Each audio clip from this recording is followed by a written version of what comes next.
Every day at Magic's game testing facility, crack geneticists are hard at work engineering new creatures to help you annihilate your opponent.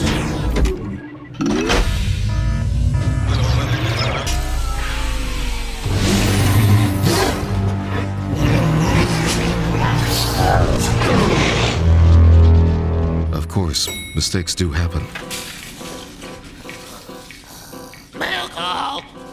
Magic the Gathering. Beat your friends. What's up, everybody? Welcome back to the Resleevables Portal Second Age Edition. I'm your host, Cedric Phillips, at Cedric A. Phillips on everything. I am joined by, of course, Patrick Sullivan at Basic Mountain on Twitter. Patrick, we foreshadowed this a little bit at the end of our Exodus episode. Guns. Yeah, they're here. Stick them up. A world prior to this that had not known violence. Suddenly, There is violence. There is. It's for real now. Right. This is only sort of exciting. At the end of our Exodus episode, our lovely editor, John, corrected me when you said, you were like, aren't there guns in Outlaws Thunder Junction? I was like, no. Outlaws at Thunder Junction didn't have guns? Apparently not. Get out of here. It's like, yeah, there's a lot, actually. Yeah. There's a card called Shoot the Sheriff. Mm-hmm. I don't know what happened there where I just didn't feel like there were guns in the set. But I'm pretty sure this is the first set to ever have guns, and there was a little controversy around that, which we'll get into. But more important than anything, Magic's second attempt, I would say it like a set based around customer acquisition. When we talked about the first Portal episode, I criticized Portal, the original, on both the macro and the micro level. Yeah. On a macro level, it just being too weird to give people cards that are not legal when they pivot into the quote unquote real game. Yep. Do players even know that this is a product? Are stores willing to have it on their shelves in the event that a new player comes in? That's all the macro stuff. The micro stuff are things like using the wrong terminology. Intercepting. Making a game that is somehow stripped down, but of a lot of the most fun elements while keeping some of the not so fun elements. Mm-hmm. I think Portal Second Age is a huge step forward with the second camp. Okay. I think the micro execution of this set is leagues better than what we saw in Portal First Edition. Unfortunately, the macro issues are not something you can really address with the card file. And so it's present here in the same way that it was present the first time around. Now, we do have some ancillary products with this, of course. The Portal Second Age trading card game for 2 players. Two of them. Let me tell you, by the way, not cheap. I was surprised. I had to buy one that was already, it had everything, but it was already open. Oh. Yeah. Okay, yeah, no plastic on this. Yes, some pens in the box. I was like, I got to be looking at the wrong thing. How is this so expensive? But here we are. So we'll read this in a little bit later during the show. And then I know this is just one booster pack. Oh, you have one too? Okay. Great. Oh, yeah. And there's one in there too. Ooh, booster flooded. So we have, we got our booster packs for Second Age. We got our 2-player Second Age game, trading card game, which we'll be playing a little bit later in the show. But for now, we are going to start our show as we always do with the facts of Portal Second Age.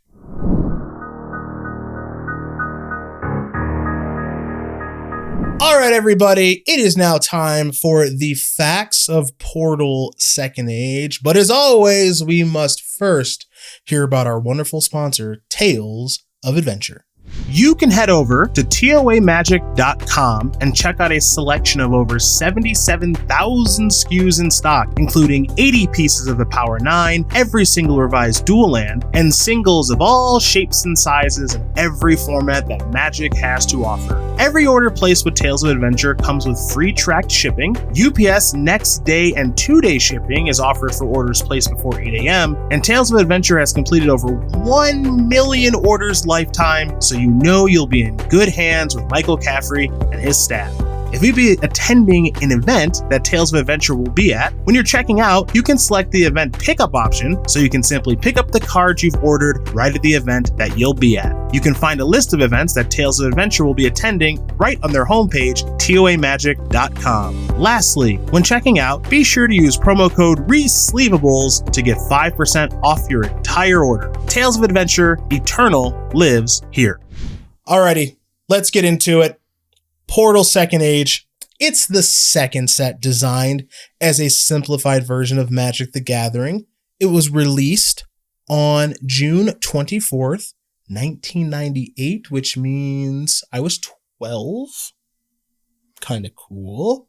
It was released 1 week after Exodus was released, and also released 11 months after original Portal was released. So of those two dates, the Exodus one, in my opinion, is the most important, because in our Exodus episode, we talked about how, what do you want to call this? Like the set symbols on the cards were... The rarity. Yeah, the rarity symbols. You know, the common is black, uncommon is silver, and then rare is gold, right? Before we get to Mythic Rare and all that stuff, and Exodus introduced that.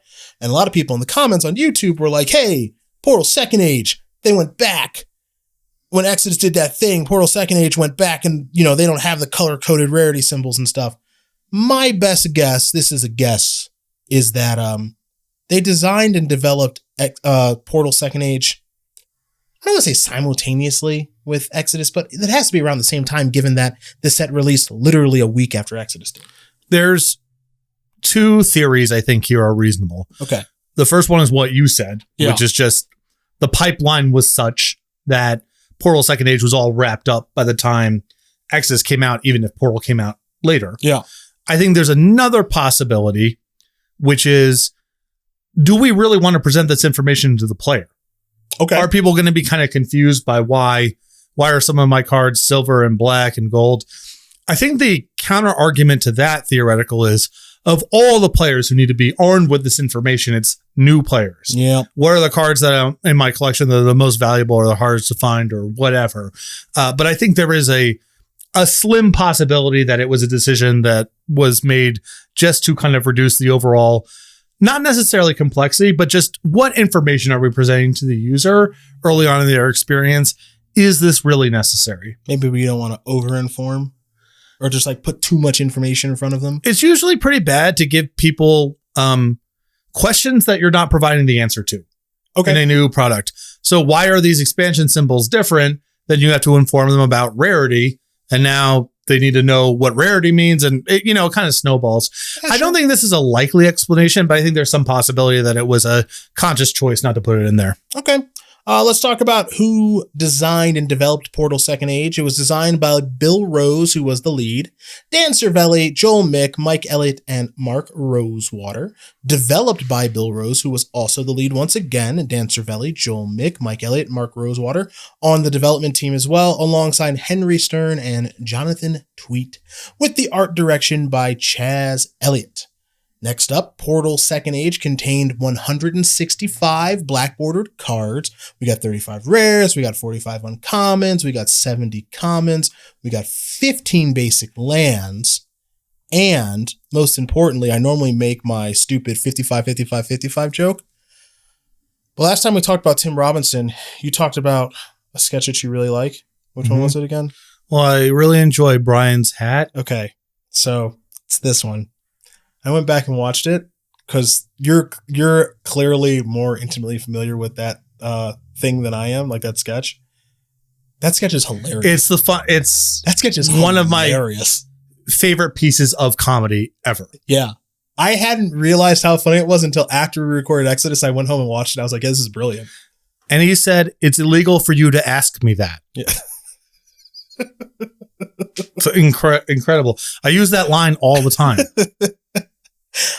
Back to the show. Portal Second Age is smaller than original Portal. Original Portal was 215 black border cards. As mentioned, this one is 165 black border cards. Do you think there's a reason that it's smaller? Person who designs stuff? Well, it's interesting hearing those numbers. Okay. Because it's really loaded on commons and uncommons relative to your average set. When we are talking about the expert level sets, it's often pretty close to even, maybe slightly over-indexed on commons, but we're not talking about anything more extreme than, 40, 30, 30, or kind of in that range. Here, there are a ton of commons relative to the rares in relation to most of the sets that we cover. 70 commons to 35 rares. That's a so lot. The reason I could think of doing that is basically this is a new player experience. Okay. We believe in the commons being a good new player experience. The rares are going to be a little bit more complicated. They're going to be a little bit more powerful.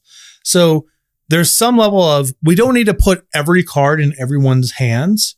And also there's more of a sense of discovery and novelty if you and I are playing and we are literally playing cards against each other the other has not seen. So, oh, wow, cool. That's a new thing. It implies the possibility space is a lot larger, but then maybe there's more discovery that you can be doing. So this is so askew relative to most of the sets that we covered that, again, I suspect this is a conscious choice, but I think it makes a lot of sense to say the commons are the core of this experience. We should be making most of the cards commons, however you want to call it, spiritually or mechanically anyway. And let's have the rares be kind of harder to pop up. Fair enough. A theory at the very least. Portal Second Age is the first set that was advertised as a starter level set in Wizards of the Coast set rating system that was first introduced with 5th edition, Tempest, and Portal Second Age. So starter level sets, well, those sets were designed to have the lowest possible level of Magic complexity. They were meant to introduce and teach the game to prospective and newer players, like, of course, original Portal. However, they were discontinued as they did not fulfill this purpose, but similar products have been printed in the form of 2-player starter sets and more recently as Spellslinger starter kits. Okay, cool. Advanced level sets, these were the core sets of the game. They had a medium level of complexity intended to include what are today known as evergreen mechanics like Mill, Scry, and Exile.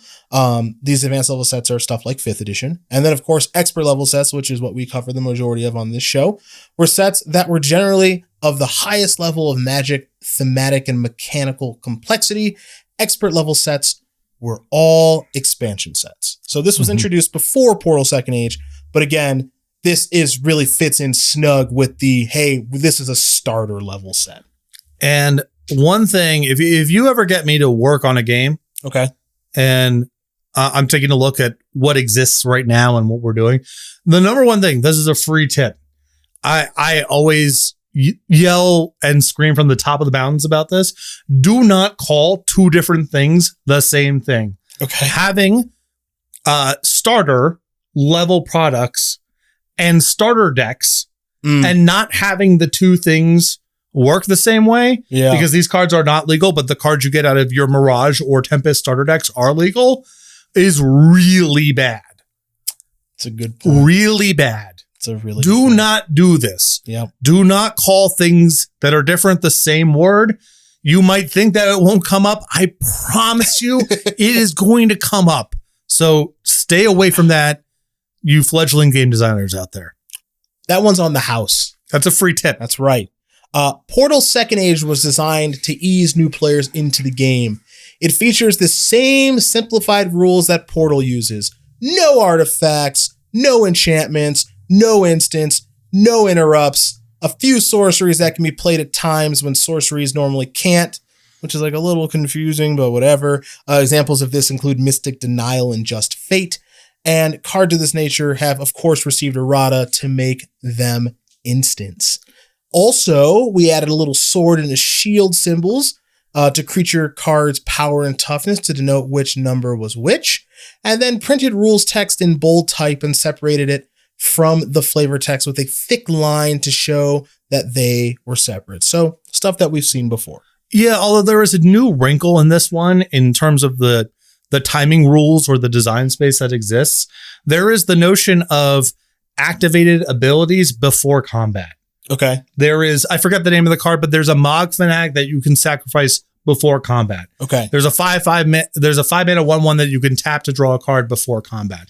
So again, it's playing in that sort of the way that instants are executed here, where there's a window in time we're allowing you to do this, but it's not just part of the game whenever mana's up. I know what card you're talking about. They're probably have already come on the screen. A couple of weirdos. So here's another one. Apprentice Sorcerer. So it's 2 and a blue, 1/1 wizard. On your turn, before you attack, you may tap Apprentice Sorcerer to have it deal 1 damage to any 1 creature or player. Which is, I don't actually mind that functionality very much here, which is basically just, we have pinging in the game. Pinging becomes substantially more complicated for the new player experience when it is available at any moment, particularly inside of combat. Yeah. It also reduces the onboard trickiness of it. There will still be moments of that, but at least I blocked your 2/2 with my 3/3 and now it's dead. Doesn't really come up unless you commit to that line before combat. Yep. In which case I can kind of see it coming to some extent. Which is a better experience. Yeah, much especially better for a new player. There are 2 significant differences, however, between Portal and Portal Second Age. The first is Portal Second Age uses the proper Magic terminology of library, graveyard, and blocking rather than the original Portal terminology of deck, discard pile, and intercepting. This was done to make the transition from Portal Second Age to an advanced or expert level expansion as easy as possible, as it had been found that players going from Portal upwards were often confused by the use of different terms. I think someone may have mentioned this previously. Yeah, it's awful.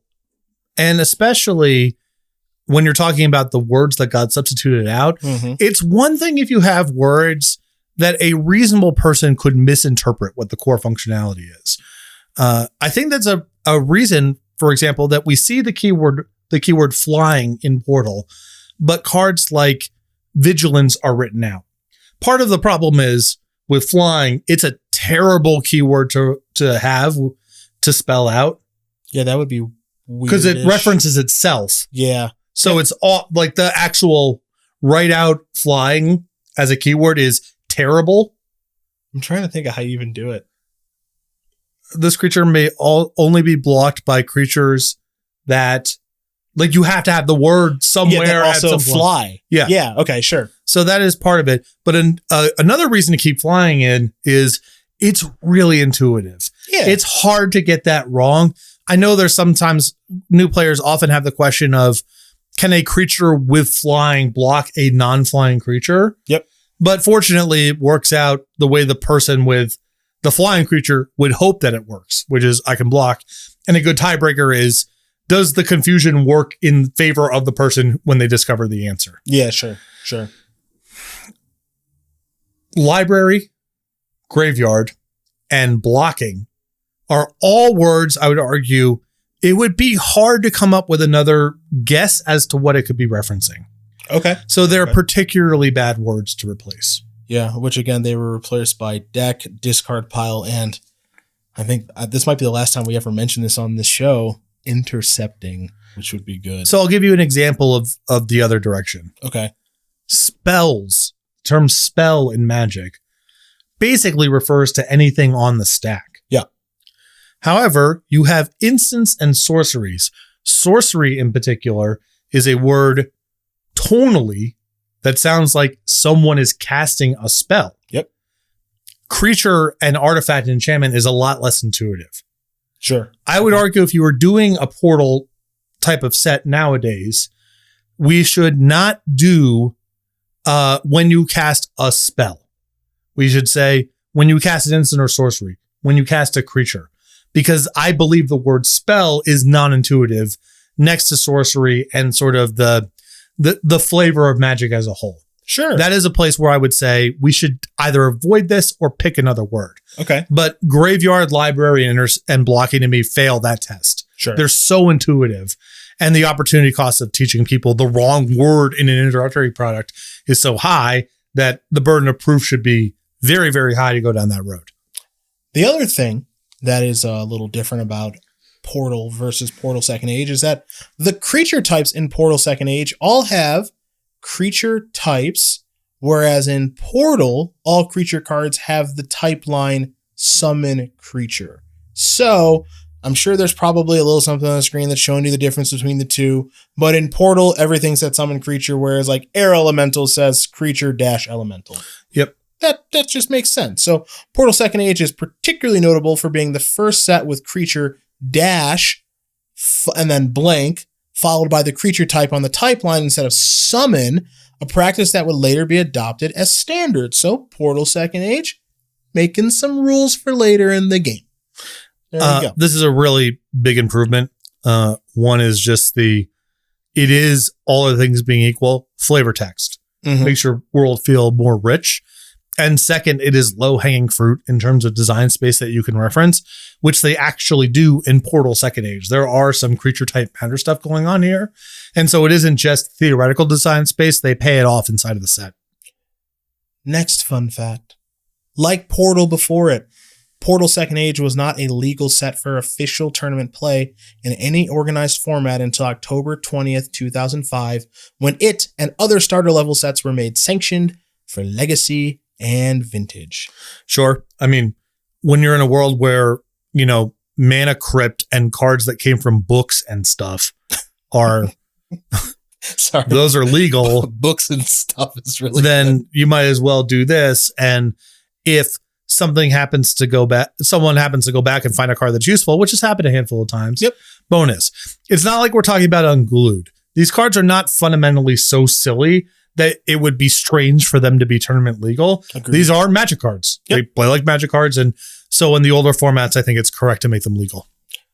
All right, let's talk about how Portal was sold quite a few ways, actually, for this wonderful little set. Let's kick things off, of course, with the old booster pack, 15 cards in there. We got a rare. We got 3 uncommons. We got 9 commons, and we have 2 basic lands, which nowadays, obviously, we normally only see 1 basic land. But I like the idea of, let's get some lands in these packs for people.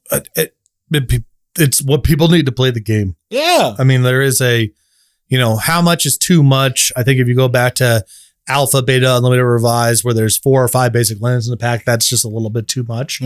But for new players, you're often bottlenecked on basic lands. And so, give people some stuff to work with. I got to find this booster pack. Okay. So my notes say that the artwork on the booster pack is Relentless Assault from Portal. I just want to open up Scryfall real quick and make sure my notes are right. Just because the thing that's kind of a bummer here, I don't know if you feel this way, it's kind of small.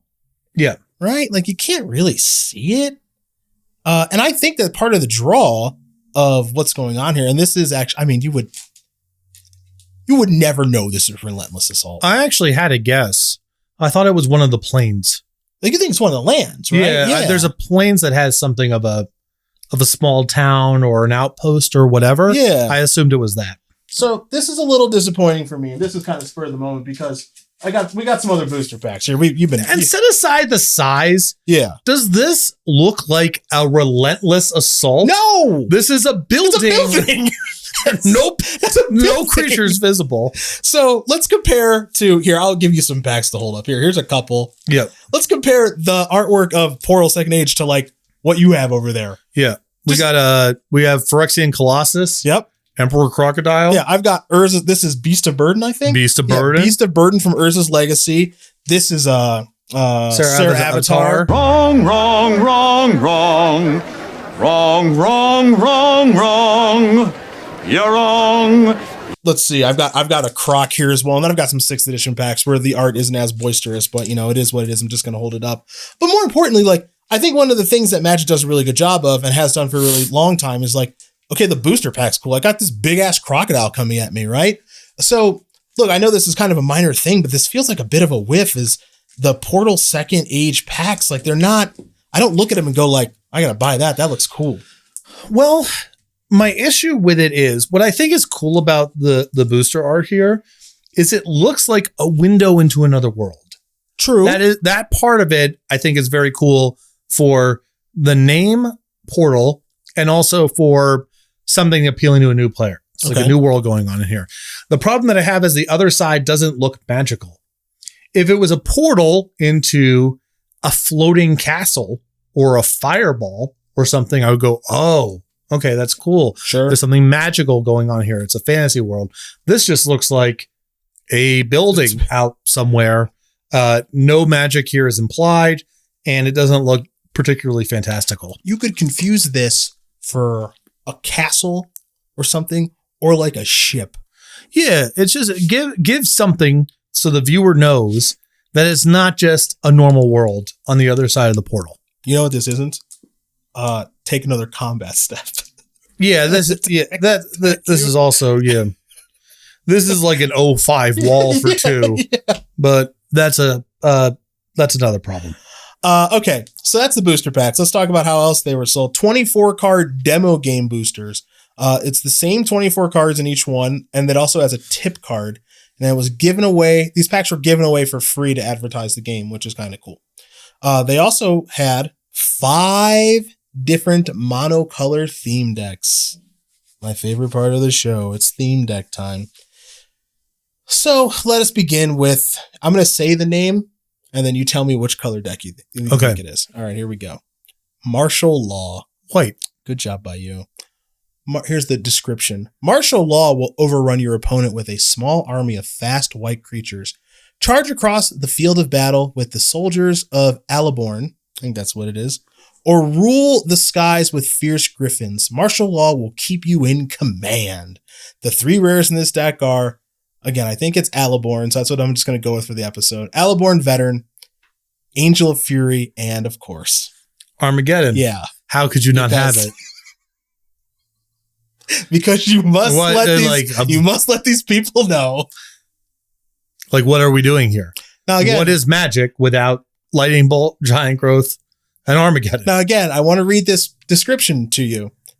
Martial Law will overrun your opponent with a small army of fast white creatures. Charge across the field of battle with the soldiers of Alaborn, or rule the skies of fierce griffins. Martial Law will keep you in command. It says nothing about the destruction of lands. Look at these cool soldiers and birds you get to play with. These are fun. I don't know. I appreciate at least trying to keep it in. What is nice about that is it's not jargony. It's not filled with descriptions of creature keywords or mana costs or whatever. It uses plain language like cheap griffins, which even if I don't know what that means, I can decide if that's a thing that sounds appealing to me. That's fair.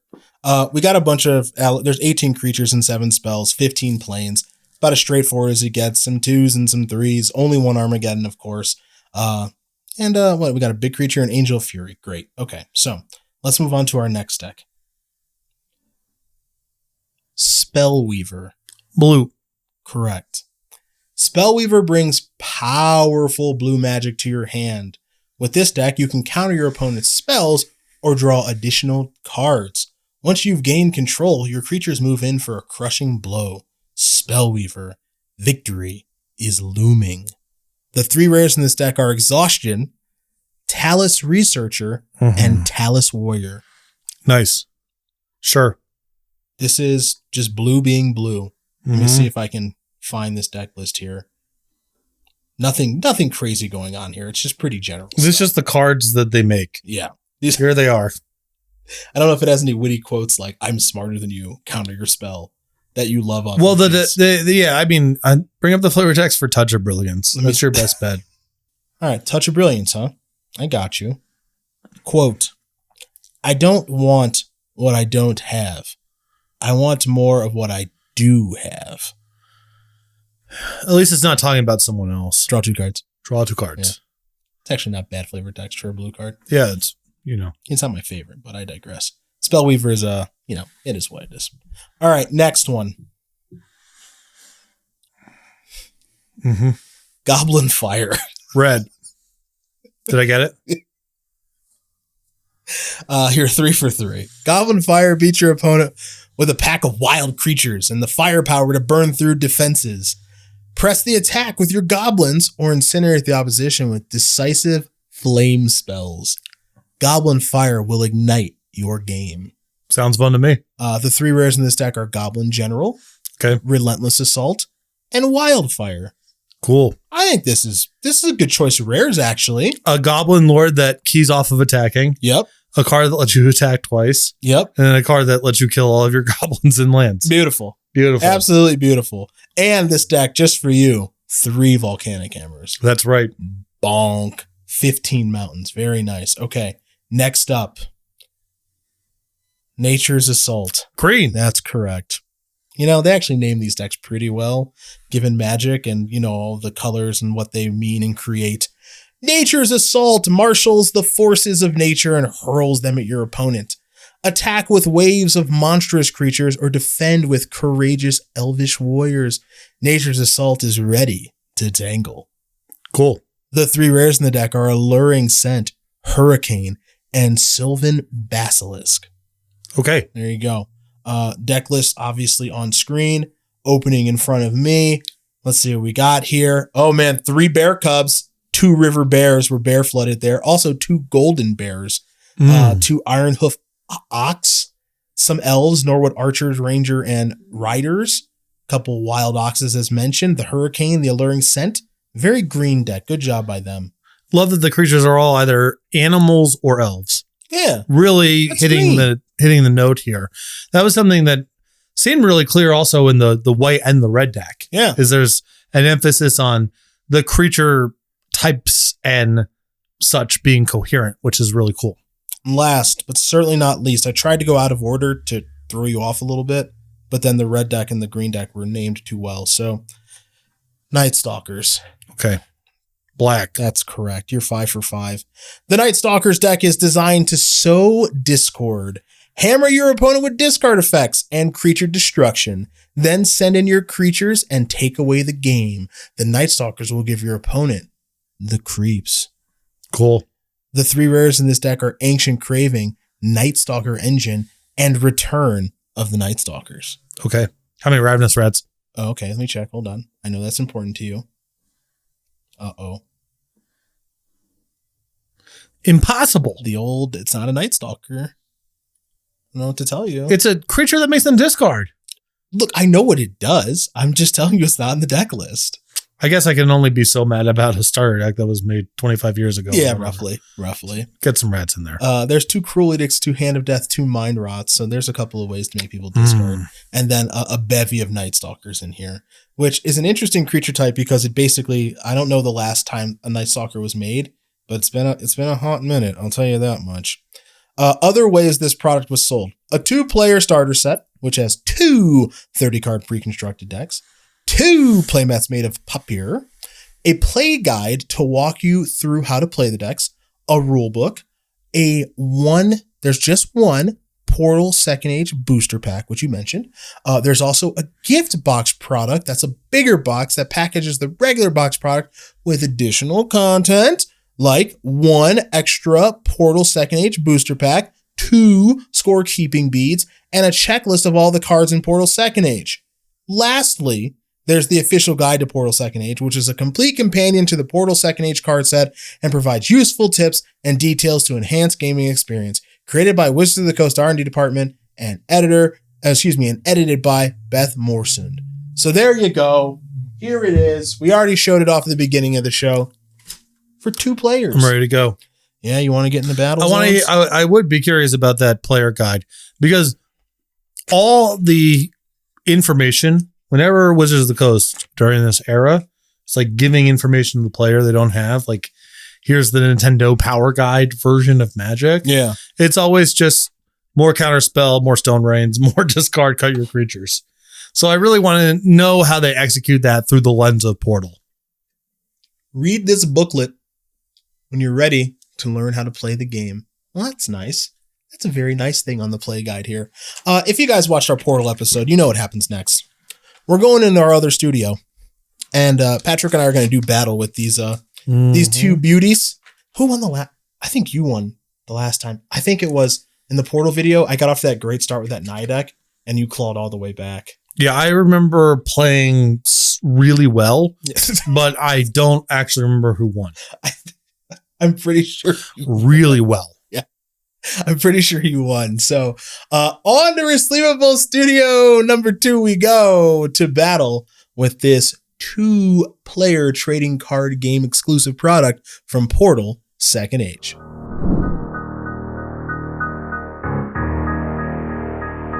What's up, everybody? We're now in Resleevables Studio B.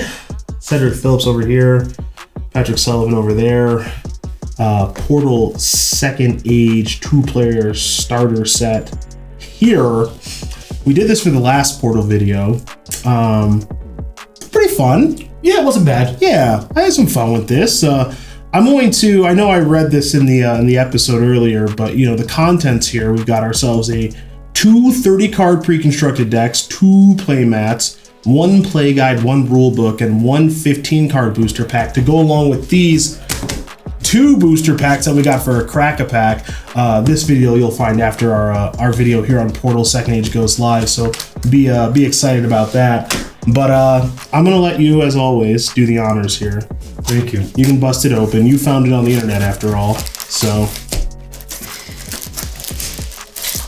let's see what this humdinger's got. Let's see if this is what would have gotten people to play Magic. All right, so this I don't really want to do anything with, or do you? Oh, you do? Okay. Come on, what are you kidding me? This is the good stuff. We're throwing this in the crack-a-pack pile. Yeah, this little area here. Okay, so read this booklet when you're ready to learn how to play. You ready to learn how to play? Mm-hmm. I knew you would be. Got ourselves a game summary with a very imposing knight. I just want to point out really quick, I'm not sure if this is visible on camera. It comes with a warning label. Okay. Do not open until instructed by the play guide. Well, that's where we're at right now, so let's see. I want to see how many pages this is to just see if I actually want to read this through a lot really of this. bad. Hang on. Bad content. What do you mean bad content? It can't be that bad. I'm sorry to open it. I'm going to ignore the warning label here, and I'm going to open it up. All right, I'm going to read the first page. Okay. Game summary. Welcome to the exciting world of Magic the Gathering. You and your opponent are powerful wizards engaged in a magical duel. As a wizard, you draw energy from your lands, call creatures to battle, and cast spells that have special effects on the game. Each player uses a unique deck of cards that represent his or her magical powers. The starter set comes with 2 ready-to-play decks, so you and a friend can begin playing right away. Here's a quick overview of a Magic game. First, you draw a hand of cards from your deck. The cards represent different land types, various creatures, and sorceries, in parentheses magic spells. You may put 1 land card into play each turn. Lands provide the energy to put your creature cards into play and to use the sorcery cards. The creatures you play can be used as attackers or defenders. Each turn, your creatures can attack your opponent and deal damage, or your creatures can be used to fight back when your opponent attacks you. Lands also fuel your sorceries. Sorceries are cards with different effects on the game that can help you or hurt your opponent. As the game goes on, you accumulate lands. This will give you more energy to summon larger creatures and cast more powerful sorceries. But remember, your opponent is gaining in power as well. Do not shuffle that deck while I'm reading. Deal enough damage to reduce your opponent's life total from 20 to 0, and you win the game. When you've mastered the game, you could add or remove cards from your deck.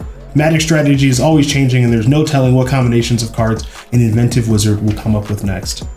Do you want to play Magic now? I'm ready to go. I knew you would be. There are other things here like the sample game layout, game examples, player A and player B's first handful of turns, and a guided game deck list. Tells us what's in both of our decks. So, before we get to the decks, I got you one of those. Thank you. Don't say I've never done anything for you, even though you bought this. All right, this is our play mat. You better believe it is. Now, last time we're not using this. Last time you refused. And apparently you refuse again. But look at it here. Mm-hmm. That's where your library is. Yeah. And you've got your graveyard here. Mm-hmm. And this is smart. Creatures, lands for the maniacs out there. Yeah, just so you know, lands in the back. That's always been policy. Yeah, I don't understand how people do it. We turned our face away from God, but this is the way it's been always intended to be played. Oh, we've got some nice explanations of attacking versus blocking. This is a significant improvement over the original Portal. Right? Yes. Okay, so that's nice. Including creatures with summoning sickness can't attack. Attacking creatures can't choose which creatures they fight, if any. Attacking creatures can't gang up on defenders. Oh, banding. And then an attacker might fight several defenders if they intercept it. Hey! Exactly. I remember in the original Portal one, it says an attacker can fight several defenders. Okay. Which implies I'm direct attacking. Yeah. As opposed to you're choosing to block. This is much clearer what's supposed to be going But on. I thought we got rid of intercept. Oh, yeah, that's right. Yeah. It's weird. Okay. Yeah, that's weird. Okay. Okay, blocking. Creatures with summoning sickness may block. A blocking creature may choose which attacker it fights, if any. Blocking creatures may gang up on an attacker, so a good old double block. And a blocker who fights one attacker doesn't fight any others. Do you know what's the thing that really bothers me here? I think that it's something very easy that it's missing. Attacking causes your creature to tap. A tapped creature cannot block. How is that not part of this? That would help a lot. Yeah. Yeah. But whatever, this is still an improvement over last time. That would help a lot. You're right about that. And this booklet I have here is the Portal Second Age rulebook. Play through the guide. This says play through the play guide first. Once you see how the game works, use this book to answer specific questions you might have. All right, that's actually kind of useful. I like that. Sure. Yeah, a little bit more complicated information gated behind the idea that you've played a game or two at least. Ooh, I like this because I like marketing. Couple of things. First of all, back page. Let's market some products to you. Starter, Portal. Advanced, 5th edition. Still trying to push 5th edition. That is sad. And then Expert Tempest. Look, they made a lot of it. They're trying to get it out the door. Go to your LGS. I'm sure you'll be able to find some 5th edition. And they would be more than happy to help you with your purchase. And on the back page here, it says, take the next step. You ready for this? Receive $2 back or a free Magic the Gathering Portal Second Age booster pack when you buy a Portal Second Age pre-constructed deck and any Magic the Gathering Portal or Portal Second Age booster pack. Here's how it works. 1. Buy a Portal Second Age pre-constructed deck and 1 Portal booster pack. 2. Mail the UPC barcode from the Portal Second Age pre-constructed deck and the UPC barcode from the Portal booster pack. Your cash register receipt with the price circled, plus this required rebate form to the address below. Receive a $2 rebate or a free Portal Second Age booster pack, a $2.99 value. So you'd be a dummy to take the cash. That's correct. I wonder how they said, is it just like loose change comes back to you in the envelope or whatever? Like, how are they giving you the $2? Do you think this offer's still good now? Probably not. You think if you found all the necessary things and sent it in? We don't have the paper receipt. They're going to shut it down because we don't have a paper receipt. Probably true. We got some additional notes here, including limit 1 per customer. Offer expires June 30, 1999. Just missed it. Busted. The fine print got us again. All right, so Patrick, you have a deck there. Let's go ahead and have you start. You said I believe you have a Jund deck in front of you. Yeah, and this is one of the tricky parts about the Portal product. It's all basic lands, obviously. There's no non-basics in here, so there's no real mana fixing. If you want to make two color decks to help with the consistency, it means one of the colors is excluded from someone's introductory experience, which is not ideal. If you make both decks 3 colors, you solve that, but now color screw is a huge issue in the game. Very true. Not sure what you're supposed to do there, but in any event. Coercion. Look at your opponent's hand and choose a card. Your opponent discards that card. Powerful. Dakmor Bat. 1/1 flying for a black and colorless. Dakmor Scorpion. A 2/1 for a black and colorless. Plated Worm, an all-star. Green 4/4/5. Norwood Ranger. Single green for a 1/2. Goblin Cavaliers. Red and 2 for a 3/2 blank. Funny enough, this card would have been considered overrated in most limited formats. Like, they didn't do this at common very frequently around the same time. Okay. Interesting. Mind Rot.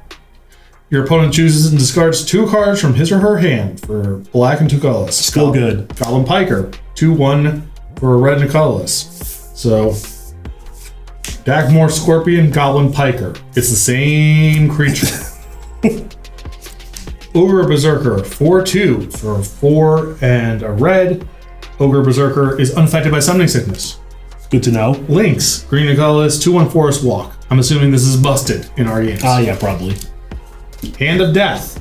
Black 2 colorless sorcery. Destroy any one creature that isn't black. Moaning Spirit. Black and 2 for 2/1 flyer. Goblin, Raging Goblin. 1/1 haste for a red.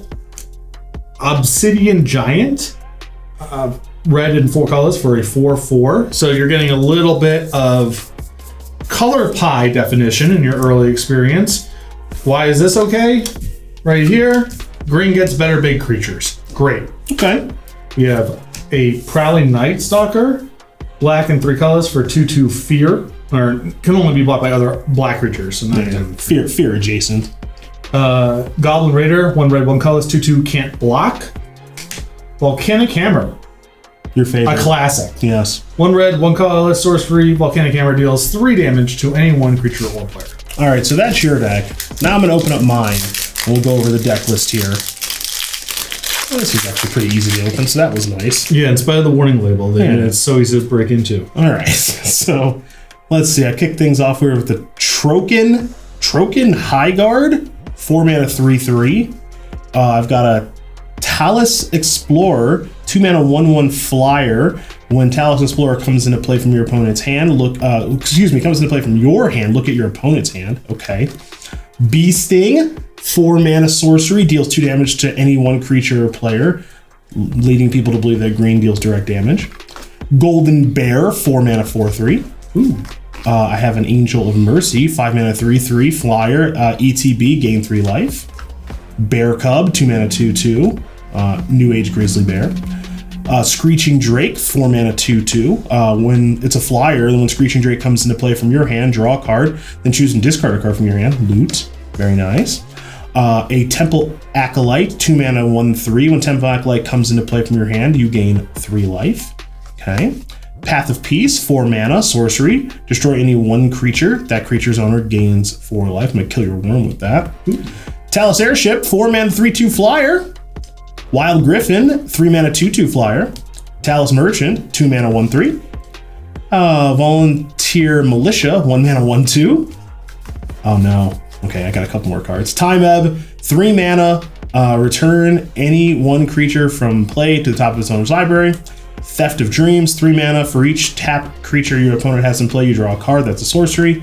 And Alaborn, I'm gonna go with Alaborn Trooper, 3 mana, 2/3 textless. And Talus Scout, another 2 mana, 1/2 flyer. Okay, so I'm Bant. You're Jund. I want to call out 2 things I dislike here. Oh, okay, go ahead. I think these again, these decks are an improvement. Time Ebb, templating, return. Awful word to use here. Okay. What if the creature that you're time ebbing was in my opening hand? Just say put. Like okay. Return is just it's opening up confusion that doesn't need to exist for no reason. Well, put is definitely clearer, so no argument there. And then this is just such a bad card to put into a Talus Explorer.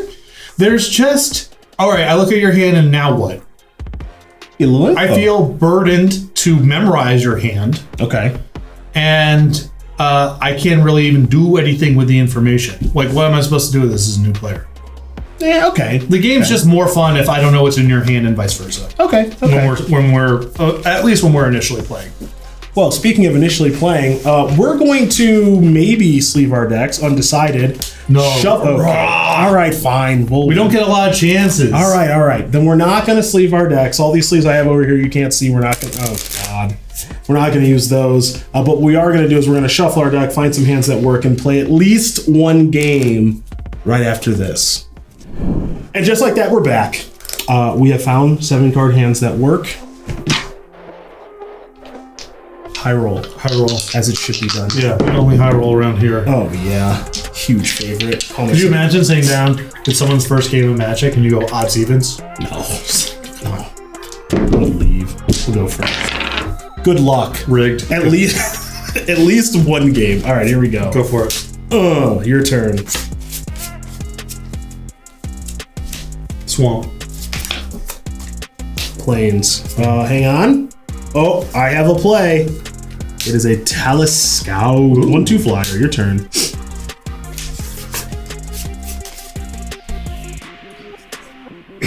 I'm gonna curve out Jones you again. I always do this in the games I play. Well, I guess this card's not getting any better. Goblin Raider, 2/2 can't block. Yeah. It's now or never. That's fine. Uno. Yeah, 19. Got you at the old 19er here. And let's play the old 2-3. Yeah, of course. That is Alaborn Trooper. Go ahead. Gonna brick wall that goblin. Rotten. Very nice. Very nice. Dan would be proud. This game is so dumb. What are the developers thinking? Back more bat. Strictly worse than your flyer. That's what right. are the developers thinking? That's right. 1-1 flyer. Why isn't it just a 2-1? I just love. Too good as a 2-1. I just like that there's little color pie things. Yeah. Well, you know, it's like some colors do things better than others. Sure. Here you go. All right. Go. Here I come. How else can you guide someone to build their first deck or decide what color is their favorite without guiding them a little bit by showing what colors are both good and bad at? No, it's not, I'm not. That's true. No. I play Plains and smush you. 16. 16 indeed. Goblin Raider just observing the action. I will play a Screeching come on. Drake. Yeah, that's right. 4 mana 2/2 flyer. ETB. You draw a card. And then I get to discard a card. Ooh, doggy. Your turn. Kiss that Plains goodbye. I wonder how much these portal lands are worth, actually. I think they're kind of pricey. Yeah, me too. They look so good. Alright. Into the red zone. 18 Gobbo. Red zone, you. All right. We have Dakmore Scorpion. Okay. 2/1 blank. Mm-hmm. Gotta figure out, do I want to sandbag this or do I need to let it rip? I think I need to let it rip. Game's not going that well for me. Hammer time. Lynx, 2/1 Wow. Forest Walk. Okay. Go ahead. Alright, here we go. Let's observe the board. Well, flying I can do. So, flyers. Yeah, I'll take 3. You're 13.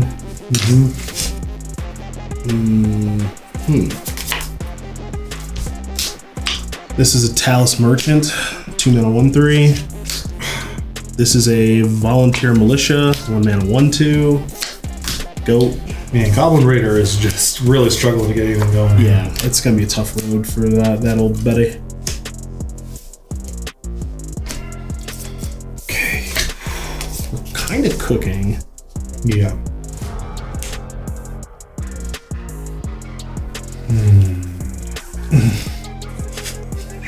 Bat. Bat you. All right. 17. Oh, here comes the big guy. Play your worm, 4/5, blank. Go ahead. Look, I'm getting in my hits where I can. I'm aware. Don't say I'm missing any points. I would never say that. All right, Don't like when you draw a card you start reading. It means it's action. time ebb. Put that back. Fun. Good. Yep. You're just mashing? Yeah, you just got 1 toughness creatures back, so party I'm at 13. all day.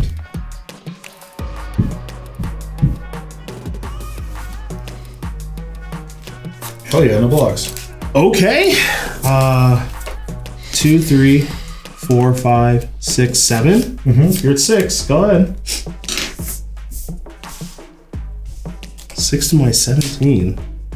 Overrun.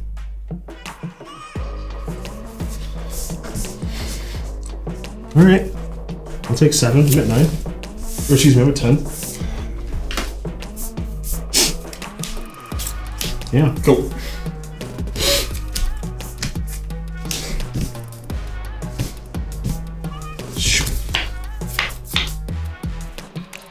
So, It's a good game. What a It's good not- it's sweat. actually not a Yeah, bad this is, game. yeah. all right. So if you block this, you take 2, 3, 4, 5. You go. Yeah, Yeah. No, you Ahead of did, you. yeah, you did the math. You got it all figured out over there. yeah. They don't teach you this kind of attack. The chessmaster attacks in that rule book. You just gotta figure out over time. I guess I could just fly. Doesn't sound that bad, really. Yep, 3. All right, you're at 3.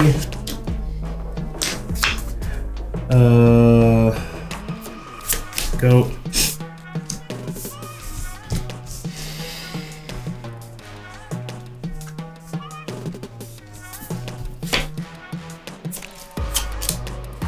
Alright, let's see here. So I have to block both. can do this, then get on board with it. Oh, not that on board. Right. So this is 1. Oh, you got 3 other. Oh no, it's.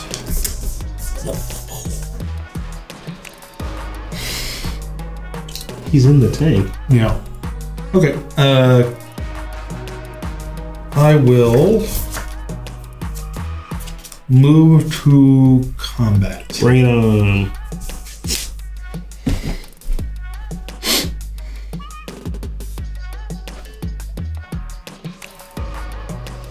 Yeah. I'm missing something probably, but whatever. All right, that's it. Well, you're not really missing because it's like, okay, you have a. Oh no, I guess my attack was probably just bad. That's fine. I don't mind it. Miss 6. 6 to 3. Yeah, for some reason I had it in my head that you could block like this on the worm, but it's actually not even close. No. Mine rot. All right. You got my removal spell that would have you gain life. Okay. That I was going to cast on my own creature. Probably. My deck more bad should not be in the graveyard. Sorry. No, yeah, that's definitely in play. Okay. Go. Oh, that's going to be tough for you to beat there. Is it anything at all? Yeah. Is it a land? Yeah, it's a spell, so that's going to be a lot for you. All right, so these, you got to block this. You're going to take at least 1. And then, yeah, 1. Okay, so we're in the same thing. 1 toughness land. Smush. This goes here. Yep. Oh, actually, yeah, that has to go there. Yep. And then jump here and trade here and go to 1. All right. All right, 1. So you're on. Only that dies Yep. from your side. Is it Angel Angel Mercies? Might as well be. Younger brother. I'm at 9. Your turn. Temple. I'm about to do the Paul Ritzel to you. Okay. I can only imagine. Good start. I'm not looking at my draw stuff. All right. Well, I hope it's not the haste creature. No. Okay. all right. I only game 1. All right, we're playing again. That was sweet. That was not a bad game. All right. We'll do this again. We can keep score. It's gonna be best out of 3. Certainly not out of 5. But yeah, game number 2 right after this. All right, I'm up 1-0. Patrick, you're on the play because you lost. So I'll go. All right. Island strategy. That. Okay. Go ahead. May I see your hand, please? Talus Explorer. Beautiful. Ooh, a Raging Goblin. You can't write it down, and I'm not picking it. I'm picking it That's up. fine. Just so you know the rules the here. terms have been set. A Obsidian Giant. Okay, so you're bigos.com with a little bit underneath. Yeah, I got a little underneath and a lot up top. All right, your turn. Happily. Goblin Cavaliers. Indeed. 3/2 blank. Go. The land. Oh, Oh yeah. 19 up. And we're gonna go ahead and play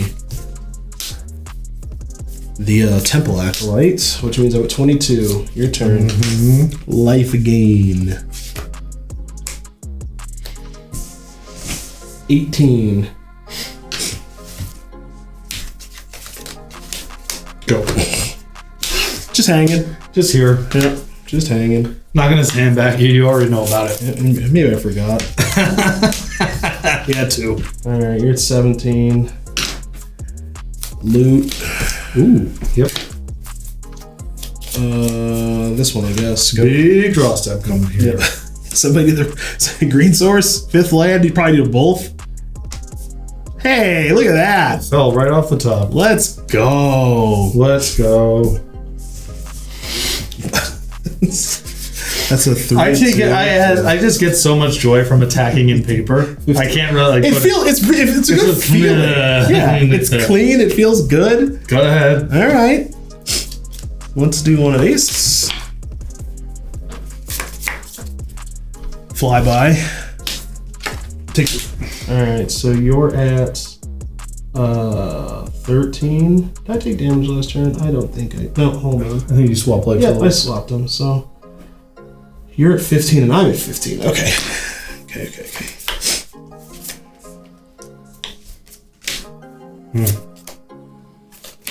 Trigger. Yeah. 18 go.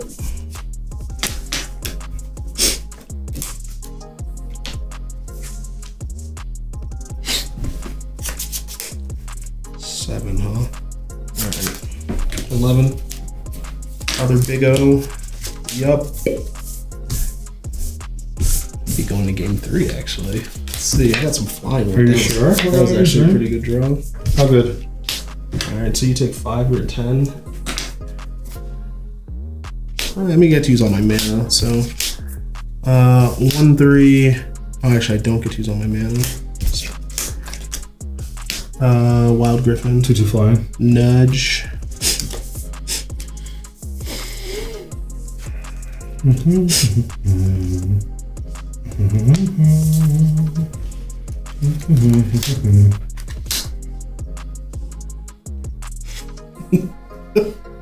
Do a little scanning. And you're at 7? I'm at 11. 11, sorry. Yeah, it took 7 last turn. I'm at 11, you're at 10.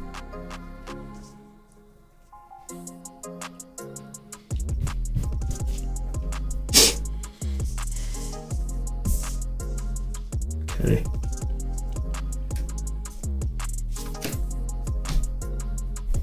Two cards over there for you. 4, 8. Not bad. Alright, this and that. Yeah. Take 4 with 7.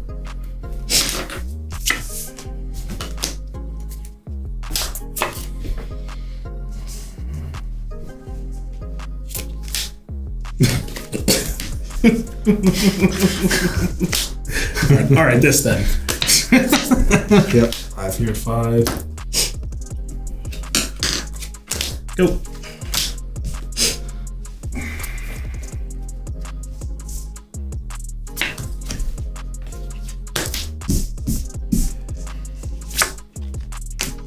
Maybe. I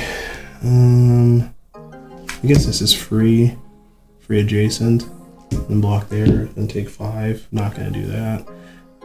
If you hammer me, if I do this, you hammer me post, I'm certainly dead. So I'm just not gonna play around Volcanic Hammer. So I can't remember if you have any other removal spells, but alright, chump through big guys. Okay. I'm at 4. Yeah. What? What? What? Why are you giving me a hard time? I love it. No, I love it. Yeah. It's great. It's great. Go. Alright. Bear. Alright. Bear. There you. Bear down. I like that my Raging Goblin got its first attack in on turn 6. It's a calculated rage. That's what it is. Just hang tight, bud. You're gonna get the moment, and you're gonna really love it if you're still around. That's right. Boy, I didn't expect the third game, but here we are. We'll shuffle up. Two good ones. Game- Those are good games. Game number 3 coming up. All right, game 3. I'm on the play. Keep it a bit of a sketchy one, but you only live once. Okay. And I mean, you drew your forest, so go. It's a bad draw. Back more Scorpion. 2/1. All right. Griff, go. Oh, he. All right. All righty then.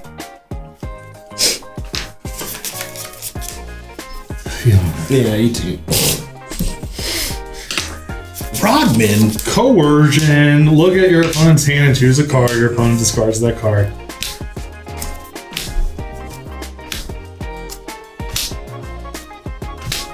There you go.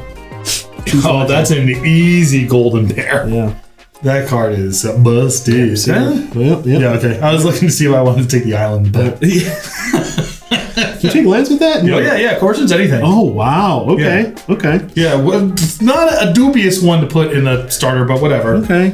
So is Mind Rot, I guess. Like, go ahead. All right. All right. Here Take we up go. your hand. I don't care. Wow. Tough guy. It's Portal. Tough guy. I'm not going to leave your hand up. Tough guy over here. I think you know everything. You know what? I didn't have this when the turn started. Go. That's That is a nasty. Hill Gigante!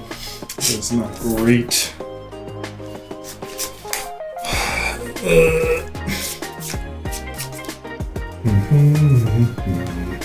Prowling Night Stalker, 2/2, can't be blocked except by other black creatures. Absolutely. Go ahead. It was a big draw there, yeah. Here's 16. Your turn. What? You want to get in with this? You double block. Yeah, but you're picking up. Okay, I guess. Yeah. I don't know. I mean, You're just trying to get time if you think if you draw green, you're good. Yeah. Okay, Sure. What's going on in your hand? Hand of Death. Destroy any one creature that isn't black. All right. Well, it's all down here from here. 14. Norwood Ranger. 1/2 blank. Go. Oof.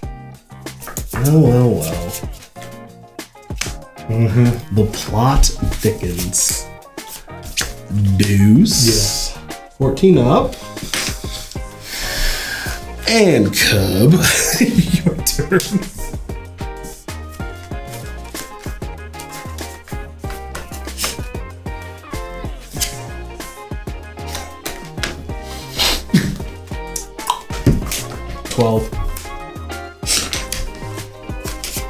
Dackmore Bat. Yep. Lynx. Go. Tough lynxing here. How do you not sting last turn? What do you want me to sting? Anything? Get a green 4 out of your hand so you can go spell this turn. Just wait. Take care of the lynx now. Okay. Okay. Take care of the lynx now. Okay.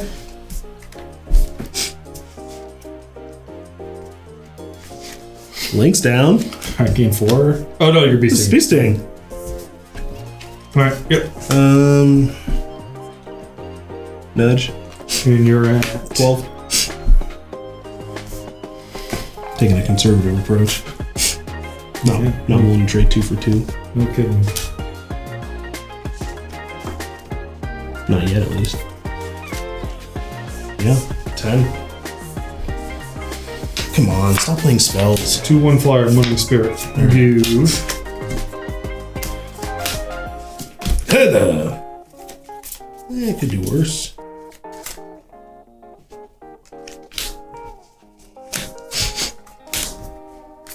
Go.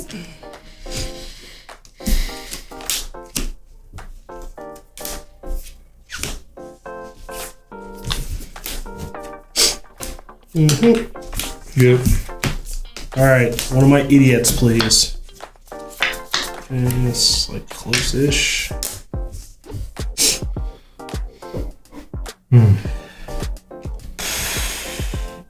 Please draw land.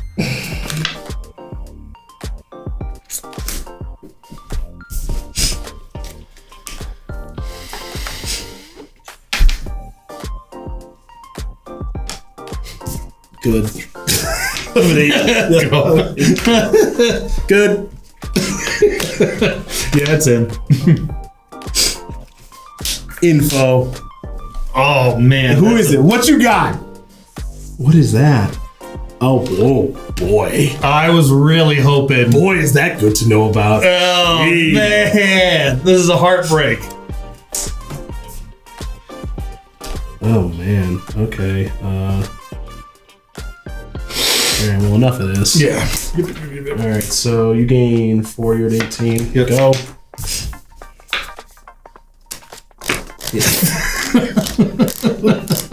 Bash you. Yep. Go. Come on. What a game. Go. What a game. This match has seriously been better than most of the matches I watched in the Modern Pro. Like, not kidding.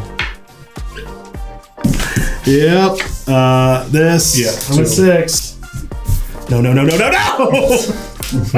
it's over. Now I got Angel of Mercy coming. I need exactly Angel of Mercy. You win. Sincerely, good game. Those are actually that fun. was so much fun. That was actually really fun. Yeah. How do I beat Big O's? I only have 1 removal spell?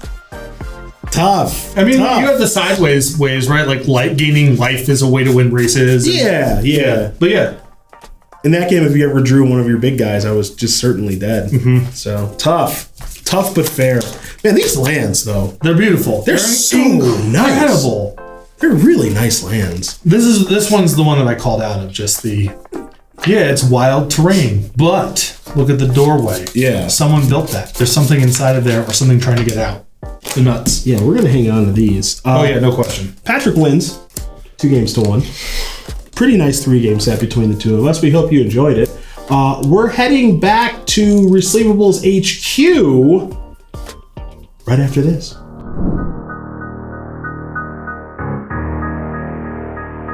All right, everybody, we are here for a trivia of Portal Second Age, but before we do dive into that, big shout out to Brian Koval and his YouTube channel, Bosch and Roll. Head over to youtube.com/Bosch and Roll to watch Eternal Constructed Specialist Brian Koval play a new Eternal deck every single weekday. With over 1,000 videos in his YouTube archive, if there's a certain Eternal card or deck that you want to see in action, Brian has almost certainly played with it, and there will be video for you to watch of it. Best of all, Brian is outrageously good at Magic, as he's a SCG Tour Invitational Champion, a Grand Prix Champion, and an Eternal Weekend Vintage Champion. YouTube.com/Bosch and Roll, where Magic history is played every day. All right, so I know what you might be thinking at home, which is like, yo, mechanics, cycles, lore, you got any of that stuff for us? No. Got any of it. It's a starter set. There's some new, Norwood, right? The elves. Sure. There's a little bit of top level naming, but otherwise not a whole lot going on. I have the smallest smidge of lore that I found for Portal Second Age. So buckle up, lore fans, because here it comes. Unlike Portal, Portal Second Age had its own storyline. It was set on the Dominarian island of, I'm going to call it Kalaman, and focused on the conflicts between the 5 different peoples, one for each color, that lived on it. The White-Aligned Kingdom of Alaborn, the Talus merchants and pirates, the goblins and other mountain dwellers, the elves of Norwood Forest, and of course, the Dakmor Night Stalkers. The main focus was on the increasing Night Stalker attacks on the Alaborn due to the influence of the sorceress, I'm going to go with Tajira. The story was told exclusively through the cards and was deliberately open-ended, with the idea being that players could construct decks around the different tribes and play out the story in-game. Cool. Yeah. That's actually kind of That's cool. where a lot of new players start anyway. Yeah? Of just, finding a creature type or color or whatever that speaks to them. And if there's little vignettes and story beats across the cards, I'm not saying necessarily role play, but they'll get into it. You're telling me the Night Stalkers were not the good guys? Really? Mm-hmm. I'm a little surprised by that. Seems like they should be the good guys, but whatever. It's fine. Maybe just attacking's in their nature. Whatever. Let's talk about the flavor of the set. Let's get into the guns, everybody. The flavor of the set is probably its most controversial aspect. The main point of contention is the Alaborn and their use of firearms, as seen on cards such as Alaborn Musketeer and Alaborn Zealot. This was badly received by players, as it was seen as too real-world and graded with the traditional swords and sorcery fantasy setting, particularly since the story took place on Dominaria, where guns had not been depicted before. Since the set was released, other cards have shown advanced technologies such as Urza's Titan engines, but it is generally made clear that such devices are magical. So people didn't like the guns because we were in a world of fantasy and swords and spells and spears and wizards and stuff. Your thoughts? I understand the case. Okay. So you have a more crude weaponry, like swords and spears and crossbows and such, but they have the ability to be magical or have magical properties. Mm-hmm. But the real technology of the world is informed by magic, essentially. Yep. that's where creation and all sorts of inspiration comes from. So I guess I can kind of buy the argument that guns are a little too advanced technology meets kind of explicitly non-magical. Okay. That it is a weird tone. Like, for example, you have the sword and the stone, right? That's a very classic story of there's a sword, but clearly it has magical powers. Or Thor's hammer, right? It's a little bit trickier to do that with a gun. Not to say that's impossible, but conveying magical properties about it is not as organic in most storytelling as it is with, more less advanced weaponry, let's say. So what you're saying is it would be less fun if it was just Thor's gun, and he did this, or like here's my magical tank. Yeah, sure. It's like, well, how much you really need to add? How much you really need to add to this thing? Sure, that wouldn't be. It's got a turret. Like that's already pretty good. It does it also need to be able to like float or whatever. Yeah, sure. You kind of start losing the plot at a certain point. Maybe a little bit. Yeah. Maybe a little bit. So guns, people didn't like them in this set. Fair enough. I haven't really heard any complaints about guns in Outlaws of Thunder Junction, which kind of makes sense because it's really leaning into it. Yeah, it's like a cowboy world and everything, right? Right. So. I think you can kind of give a pass to it or even actively expect it in a world that's very much leaning into the tropes. Yeah. But just putting it into sort of a vanilla Dominaria setting like Portal, it's a little off message. All right. We agree. I think valid complaint from the Magic community at that time. In addition to the main story, 4 cards together tell a small story of their own. We have a little flavor text reading here. So 4 little goblins trapped by the sea. 1 teased a serpent, and then there were 3. That's on title search. 3 little goblins enjoying their brew.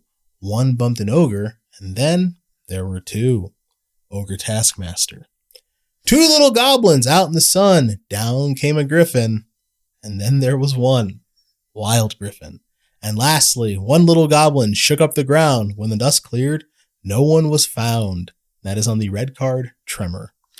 Awesome. That's actually really fun. So fun, so cute. It feels like the type of poem or nursery rhyme that would exist in this setting. And as an extra bonus, if you encounter any one of these 4 cards in the wild, you can get the sense that maybe there's other ones to find that complete the story. Maybe a little connectivity somewhere. Yeah. That's actually really fun. I'm actually really glad they did that, because as much as I've been playing Magic in my life for, the 20 plus years I've done it, I don't really look at flavor text too much. And I certainly never read flavor text like I would with title search with the 4 little goblins trapped by the sea, 1 teased a serpent. Then there were 3, and think to myself, maybe there's more of this stuff going on in the set. Yeah. I'm just not wired that way. Yeah. And I also appreciate that it's not about how clever the person writing the flavor text is. Mm-hmm. There's some flavor text that exists in Magic, like deep analysis. Yeah. This is specimen appears to be broken. Yeah. If you know tournament lingo from 1999, and this is like, it's pleasurable for the reader to read. Sure. As opposed to some of the other examples of this work. I agree. All right. Some less fun facts, but facts all the same in our trivia section. Portal Second Age has 38 reprints. We're going to go over all of them. And we're going to see the Portal Second Age version and the other version. Great. Here it comes. Air Elemental, last seen in 5th edition. Alluring Scent, last seen in original Portal. Angelic Blessing, last seen in original Portal. Archangel, last seen in original Portal. Armageddon, they can't stop reprinting last seen in every set. Yeah. It's in all the sets. Bee Sting, last seen in original Portal. Blaze, last seen in original Portal. Breath of Life, last seen in original Portal. Coercion, last seen in Tempest. Deepwood, last seen in Portal. Deja Vu, last seen in Portal. Earthquake, last seen in Portal. Exhaustion, last seen in Portal. Hand of Death, last seen in Portal. So clearly a lot of Portal reprints here. Hidden Horror. Weatherlight. Well done. Last seen in Weatherlight. Hurricane, last seen in Portal. Lavax, last seen in Portal. Mind Rot, last seen in Portal. Monstrous Growth, last seen in Portal. Muck Rats, last seen in Portal. Mystic Denial, last seen in Portal. Natural Spring, last seen in Portal. Nature's Lore, last seen in Portal. Path of Peace, last seen in Portal. Raging Goblin, last seen in Portal. Raised Dead, last seen in Portal. Relentless Assault, Visions. last seen in Visions, well done. Splitting Earth, last seen in Portal. Stone Wraith, All sets. yes, all sets, but last seen in Tempest. Theft of Dreams, last seen in Portal. Tidal Surge, last seen in Stronghold. Time Ebb, last seen in Portal. Touch of Brilliance, last seen in Portal. Tremor, last seen in Visions. Undo, last seen in Visions. And these last three are last seen in Portal and Untamed Wilds, Vengeance, and a Patrick Sullivan favorite, Volcanic Hammer. Bang. Bonk, indeed. I don't know. If it ain't broke, don't fix it. Yeah, I'm you good with should reprints. redo a lot of the stuff here. It's pretty generic. I think like of these cards, maybe the one that stands out the most is like Hidden Horror.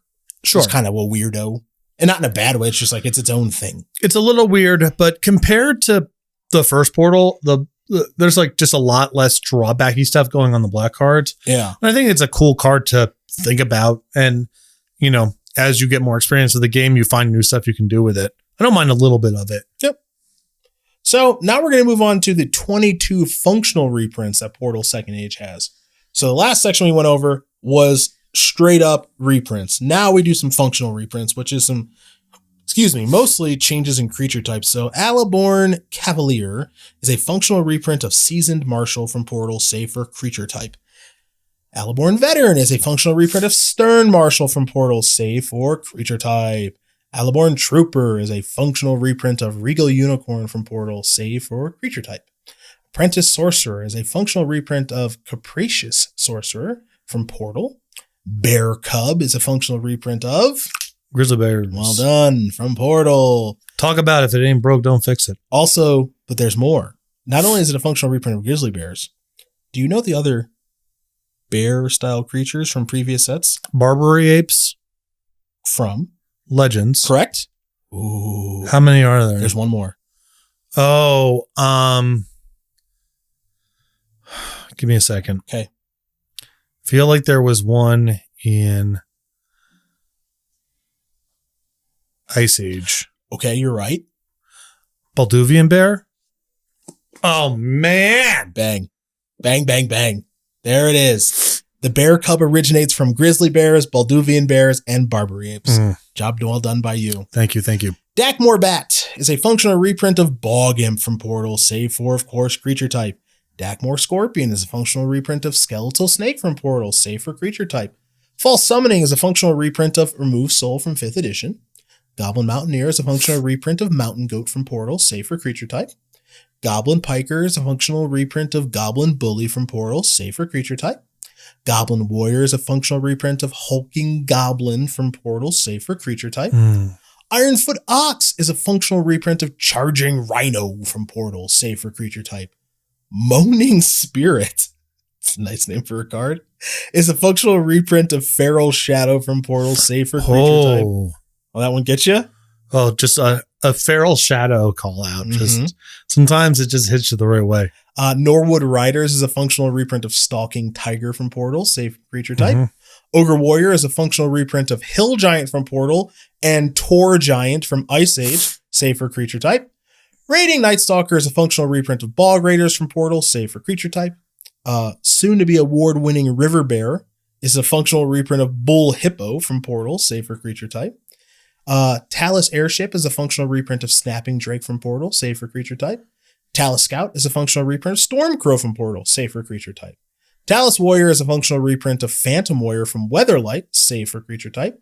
Voluntary Militia is a functional reprint of Devoted Hero from Portal, save for creature type. And last, but certainly not least, the Wild Ox is a functional reprint of Anaconda from Portal, save for creature type. So I've already said once in this show, and in this section, if it isn't broke, don't fix it. The functional reprint style of just, they could have just taken these cards from Portal and just moved them here, but they decided to, I guess I'd say, inject some flavor. Well, also part of it is the creature type thing. Yeah, sure. From the line. Because it's a little weird to reprint the creature in full and have a creature type the first time and not have a creature type. Yeah. Right. So a lot of this is just, okay, we want to put creature types in this set. Okay. So we're going to redo a lot of the original designs, but rename them to justify that they're functionally different. Sure. Okay. Is it worth the effort? Definitely. To do this. Yeah. Yeah, okay. I think so. Okay. Because this is that time consuming of a task. I don't know. No, I could do it in 10 seconds. Okay. Yeah, it's just, Norwood, blah, blah, blah, blah, blah, blah, blah, 5 times over. They're all elves now. Done. Sure. Okay. That makes sense. Get the file turned over 10 days early, go to the beach.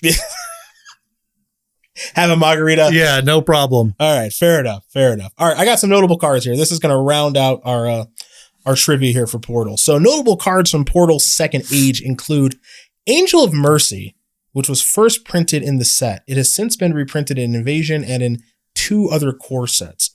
I know this one. Angel of Mercy? Isn't this ETB like gain 3 life? Yeah, white 4, 3/3 flying, ETB, gain 3. Yep. Great design. It is a good design. So good. It's just really straightforward and kind of like very clean. Friendly. Yeah. And it's very evocative for white. And the fact that it gains 3 when it enters the battlefield makes the dynamic of, do I choose to block with this the next turn, more dynamic? Yeah. I'm more likely to say, maybe I'll take the hit because I have a little bit of a cushion, et cetera, et cetera. Yeah. Awesome design. Awesome. Bee Sting is one of very few green direct damage spells. It is also a functional reprint of Unyaro Bee Sting. Its high cost reflects how bad green is at dealing direct damage. I think this is a mistake to do for color pie reasons. I think it's really important for these sort of introductory products to say very clearly what these colors do and do not. Mm-hmm. And I think the fact that it's bad is not really a justification, because players are not especially new players, are not very good at perceiving rate correctly. Yep. So they're not even going to necessarily know it's bad, especially because Bee Sting is not that bad in the context of the Portal second age starter or file rather. There's a lot of cards weaker than 4 deal 2. I think that you can give a pass to Hurricane. Okay. Because it's rare, symmetrical. The story's really good. Fine, I guess, if you want to do a little bit of green direct damage that way. Okay. But Bee Sting to me is just really off message. Okay. Next up is the Mighty Brimstone Dragon. So this thing's an 8 mana 6/6 flying haste. Pretty generic as far as a dragon is concerned. However, it is one of the most valuable cards in the set, as it has only ever been printed in Portal Second Age. I'm confirming with Scryfall right now.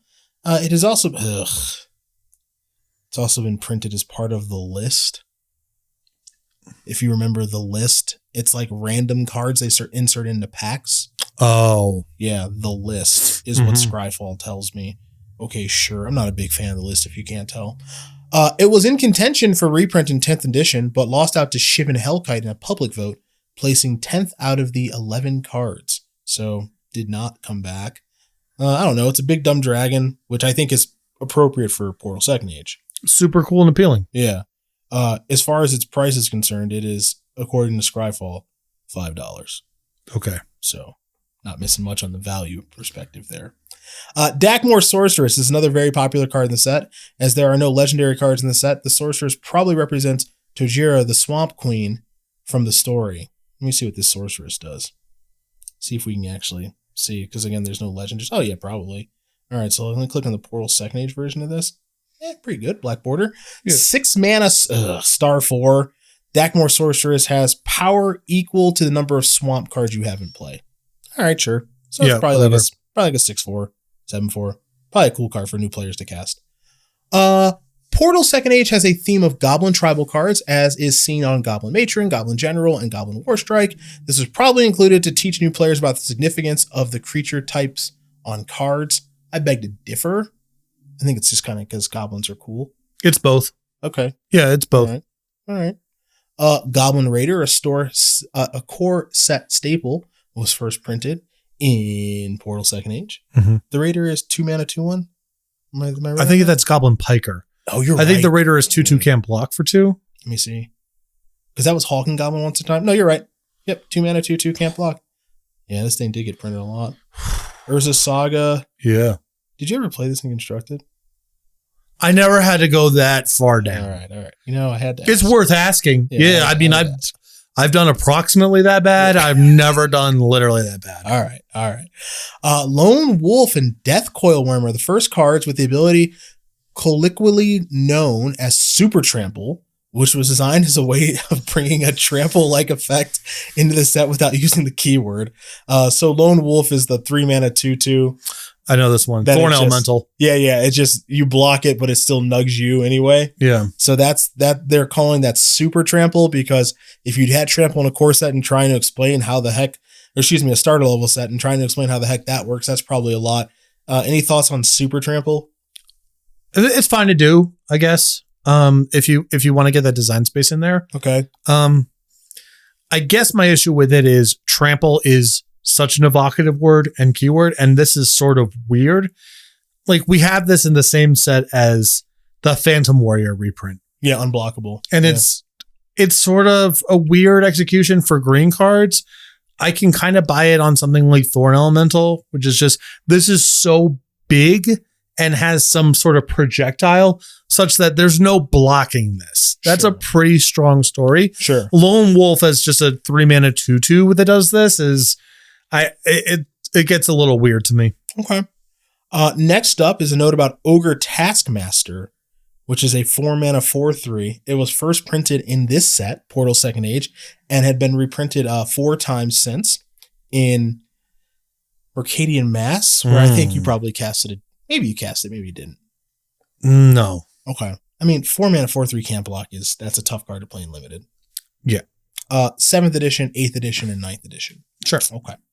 Next, we have probably not Night Stalker's ability mimics fear, but it has not received a errata to give it the keyword ability. The reason it can only be blocked by black creatures rather than by black and or artifact creatures is that there were no artifacts in the set, so the proper text for fear would not have made sense to a new player, which, you know what?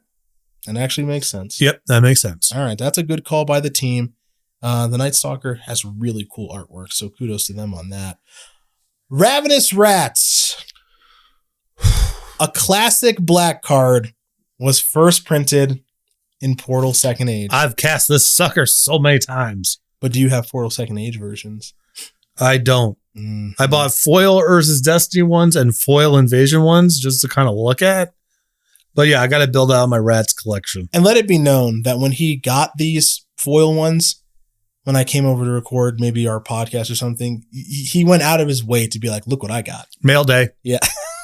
I got my Rats. So yes, actually, and you know what? I got to say, Really good. they look really good. Yeah, that's the art in this set is really solid. They look really, really good. Our last note here is Wildfire was first printed in Portal Second Age and was quickly reprinted in Urza Saga. It has since seen play in Magnivore style decks after being reprinted in 9th edition and of course various other places. I don't want to go so far to call Wildfire iconic, but it is a cool card for its time period. Very cool card for its time period. I like that it's not quite as extreme as Armageddon and also gives you a little bit of, oh, well, if I find something with 5 toughness, I can really do it. Yeah. It's sweet. It's a cool card. It's a really, really cool card. It'll come up in our tournament edition episodes at some point. Was it Kai that played like Covetous Dragon? Yeah, it's less cool once it's involved with Grim Monolith. Yeah. But, you know, it's still a cool design. Depends who you ask. Anyway, that is all of our trivia here for Portal Second Age, which means that we are moving on to the award show right after this.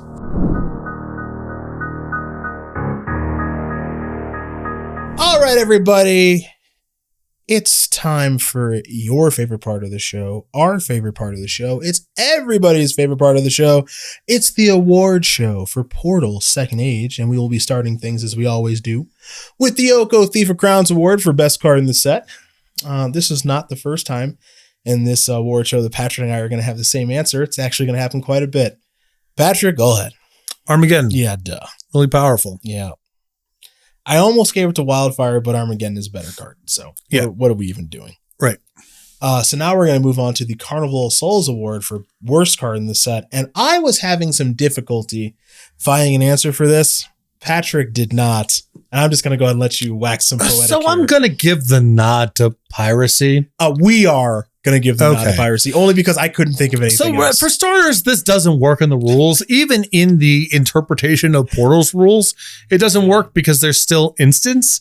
And how do you resolve, like, can you stop someone from casting the fog if you've piracied them? It's not super clear. And it also introduces questions of just like floating mana and all this stuff that normally doesn't occur in a game of Portal. It's super rulesy and doesn't work in the rules. And then also, even if it did work in the rules, not really that good. So you pay 2 blue mana. So your opponent has to have at least let's give the conceit that your opponent is not just allowed to tap their lands in response. Okay. They have to play it honest, right? Okay. So your opponent has to have at least 3 untapped lands for you to be positive on mana. Yeah. Because the piracy costs you 2. Yep. And it doesn't fix the mana at all. So if you are playing a red-green deck and I'm playing blue-black, I piracy and then I can't cast anything with your lands. Yeah, that's right. And there's no artifacts in the set as a way to filter. Oh, so I'll give it to piracy. Just so you know, this card per Scryfall, $30. Really? Yeah. What has it been errata to? So it says, until end of turn, you may tap lands you don't control for mana. Spend this mana only to cast spells. How does it...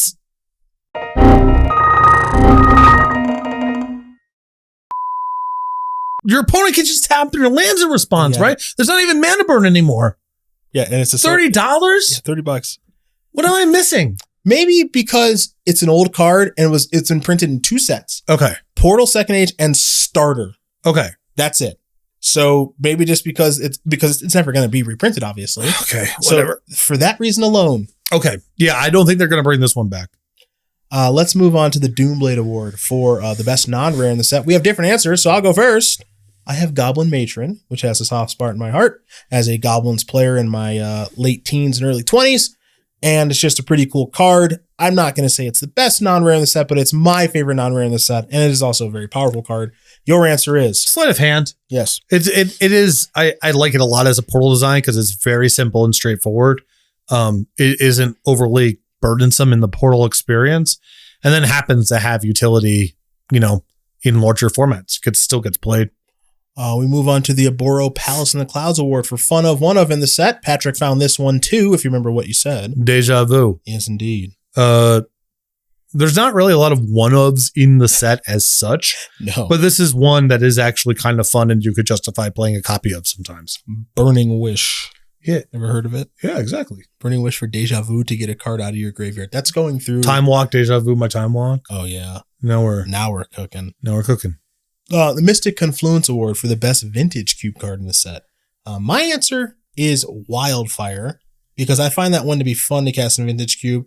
Now, they've taken the Wildfire effects out of Vintage Cube for some time now. Maybe they'll reincorporate them back in. Your answer, they've also kind of gotten away from Vintage Cube. I give a much more boring answer of Armageddon. Yeah. Which, again, is, certainly powerful and you can build decks with it or whatever, but I think they've correctly gotten away from it being just mandatory. Yeah, sure.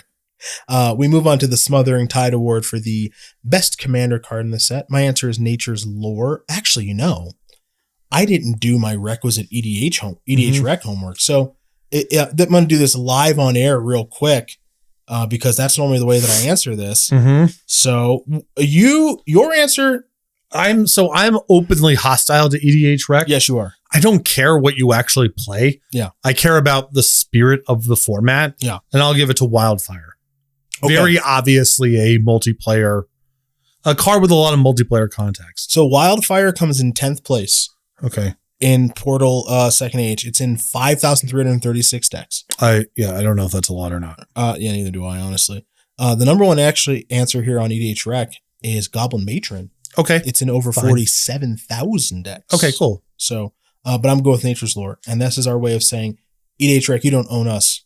We own you. Well, I just, if we did win with EDH Rec, every award winner would be just a cantrip. Sure. I will say in second place was Temporal Manipulation. Oh, then the Smothering Tide Award goes to Preordained. Yeah. Great. Sure. Thanks, everyone. So creative. Wildfire. Wildfire. We're going to move on to the Pack Rat Award for Best Limited Card in the set. Do you remember your answer? I believe I gave it to Earthquake. You did. There's a couple messed up cards. That's definitely one of them. Yes. I also gave it to a mass removal sweeper style effect. I went with, let me make sure I get the name right here. Is it Rain of Daggers? It is. So this card is 4 BB. Where'd you go? There it is. 4 BB. Sorcery. Destroy all of your opponent's creatures. For each creature destroyed this way, you lose 2 life. Yep. So it's a one-sided wrath. Can't really be that bad. I think that this would win the award hands down if you could pick and choose. The fact that it's all or nothing gets you into some spots. Yeah, I mean, you could kill yourself. It could get a little ugly. Yeah, and that your opponent's creatures are just so bad. Yeah, that's why I'm not that worried about it. Circle Protection Award for Best Hoser in the set. This one's on Patrick. He found this answer for the both of us, and it is River Hippo. No, so close. You put them together. What is it? River Bear. River Bear. It's River Bear and Bull Hippo. Oh, that's all right. That's all right. You tried. Yeah. You tried. So something that I actually like quite a bit about the Portal Second Age file is they've gotten away from cards like Virtue's Ruin or whatever. The White Parish is a lot more modest of a selection of color hosers. Yeah. The Swamp Walker is pretty easy to kill with black removal, but the Island Walker actually plays against the blue cards in here. Now, in theory, Wizards of the Coast is moving away from Virtue's Ruin and those style of destroy all of your stuff effects. In theory. And they're still cool with Geddon and destruction of land, Stone Rain, Wildfire, all that other stuff. Now, obviously, we have more sets to cover, and I don't actually think that this is true, them getting away from Parish and stuff like that, but, you know. I mean, we're about to hit Chill, Choke. Oh, sorry. We're through that. Sorry. Hibernation is on the way. Carpet of Flowers. Yeah. Absolute Law, Absolute Grace. Oh, I forgot about those. Okay. I forgot about those. Okay. A couple others. Is Absolute Law all your creatures have pro red? Yeah. Jeez, that's a lot. It is a lot. Yeah. Okay. So I feel like there's some other. I mean, Scald. Maybe you think that's modest. It's still kind of messed up, I guess. Sure. So they're not done yet. They make the first hose everything of Contamination. Sure. Okay. But I don't want to spoil too much of the delights of the Urza Saga file. We're getting close. Everybody. We're really close to being there. Let's move on to the Char Rumbler Award for the weirdest card in the set. My answer is Return of the Night Stalkers, which is a weird black rare that I'm going to read here real quick. This thing, it costs 7 mana, 5 BB. It's a sorcery. And return all the Night Stalker cards from your graveyard to play, then destroy all your swamps. Which, the second part is just really funny to me. It's like, you get these, and that's the last spell you get to cast for the game. It's like, all right, fair enough. Hopefully it's good enough. So, that's a really good answer. I think I stand by mine, but it's sort of approaching the question from different angles, because that is a very bizarre design. Yeah. And like, why do we need to destroy all the swamps? Maybe there's a story beat there. I don't know. I'm going to give it to Goblin Lore. First of all, weird card, just generally speaking.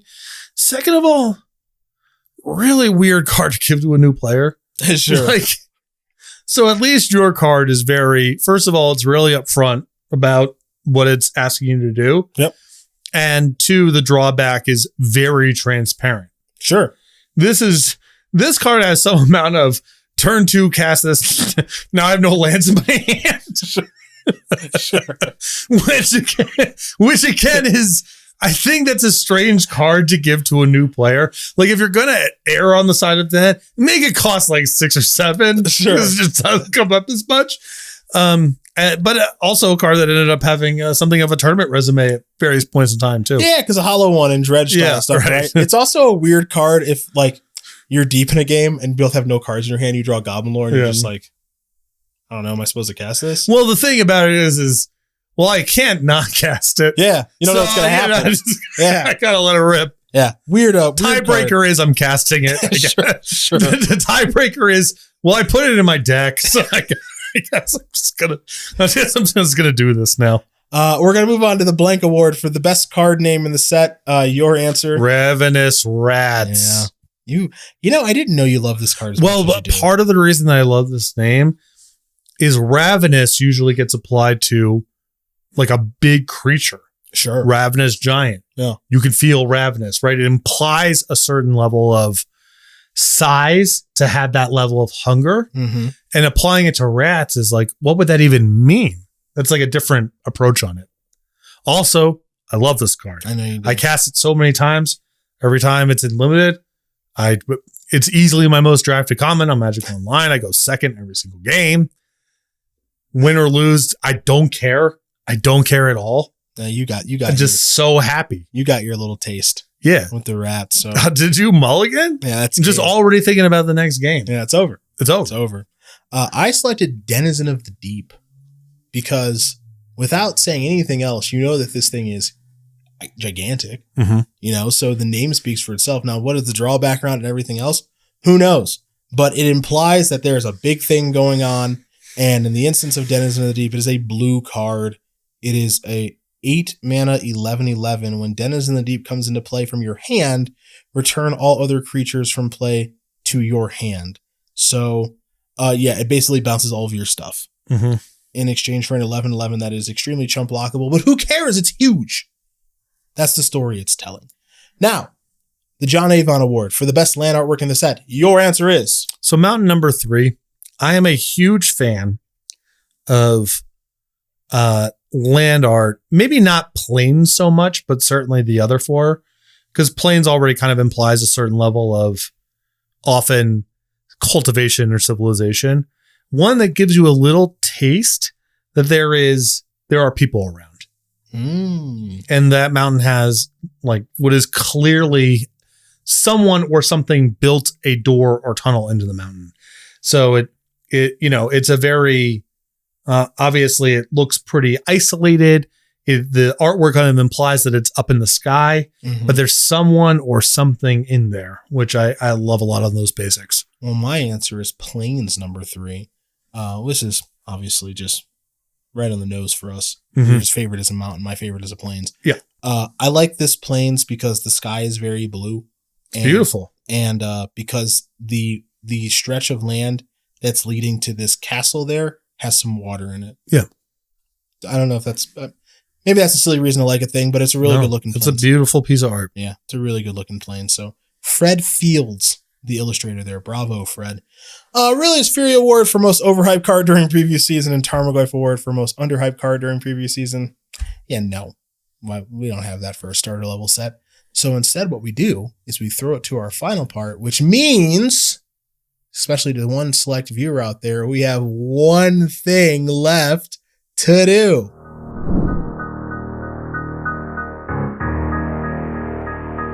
Alrighty, it's time to close her down, but before we do, we got to hear from my Magic the Gathering inspired apparel brand, Coalesce Apparel and Design. You can head over to coalesceapparel.shop, the #1 store for Magic the Gathering inspired apparel, to check out their selection of shirts, hoodies, stickers, playmats, and a whole bunch more, including their brand new Devoid collection to celebrate Modern Horizons 3 and Resleevables merchandise meant for the loyalist of Jackal Pups. When checking out, be sure to use gift code Resleevables to get 10% off your entire order. Coalesce Apparel and Design, nobody made what they wanted, so they made it themselves.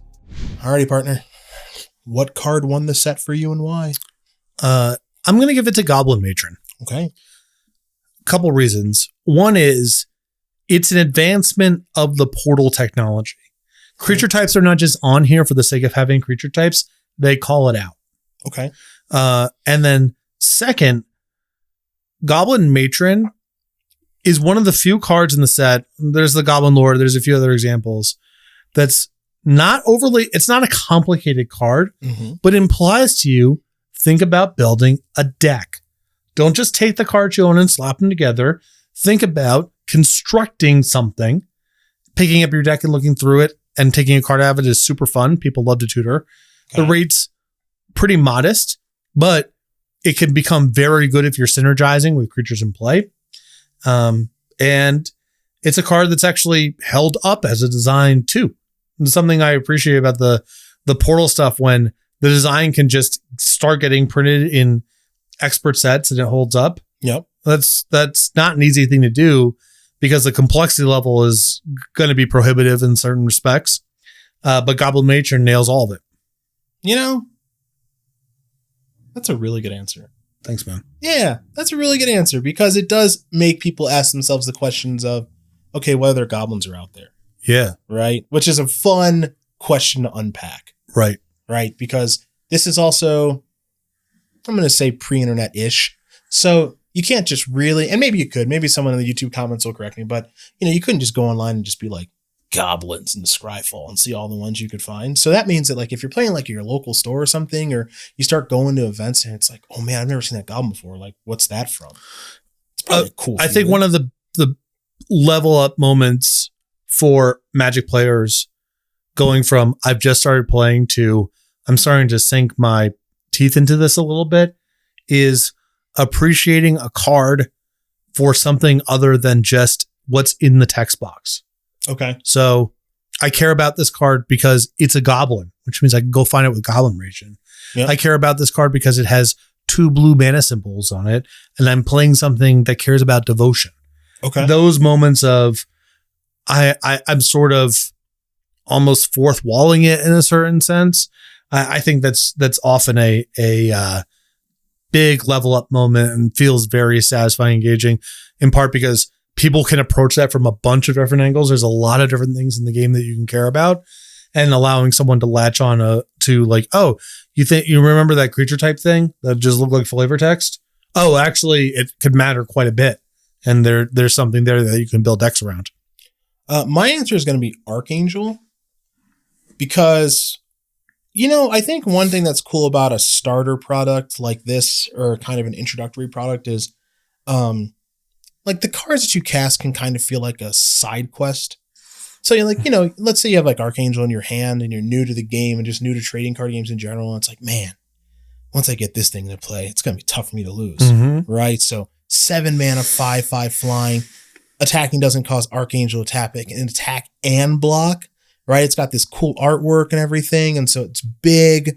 And, it's just kind of like this whole thing where you're playing this game and it's like, man, if I get my Archangel down, you're going to lose for sure, right? That's what they're probably thinking. And maybe that's what ends up happening. But there's this kind of tension around the game where, the person with the Archangel is like, man, I'm only 2 lands away. Yes. And I always think that's really cool. And that was a thing for me when I was younger, which was, if I get to cast this thing, I'm probably going to win. And there's also the flip side of the story too, which is, like, let's say you die before the turn you cast it and you get to go like, man, I was 1 turn away from casting my Archangel. Yeah. There's something to the unknown information part about Magic, and people can really get hung up on instants and tricks and counter spells. Yeah. But there is something to this person does not know what's coming when I draw my 7th land. Mm-hmm. That can feel like playing a hidden information game in a way that is very straightforward and viscerally satisfying. Yeah. And you could, I could give the award to Brimstone Dragon too. That one's 8 mana, 6/6, big dragon with haste,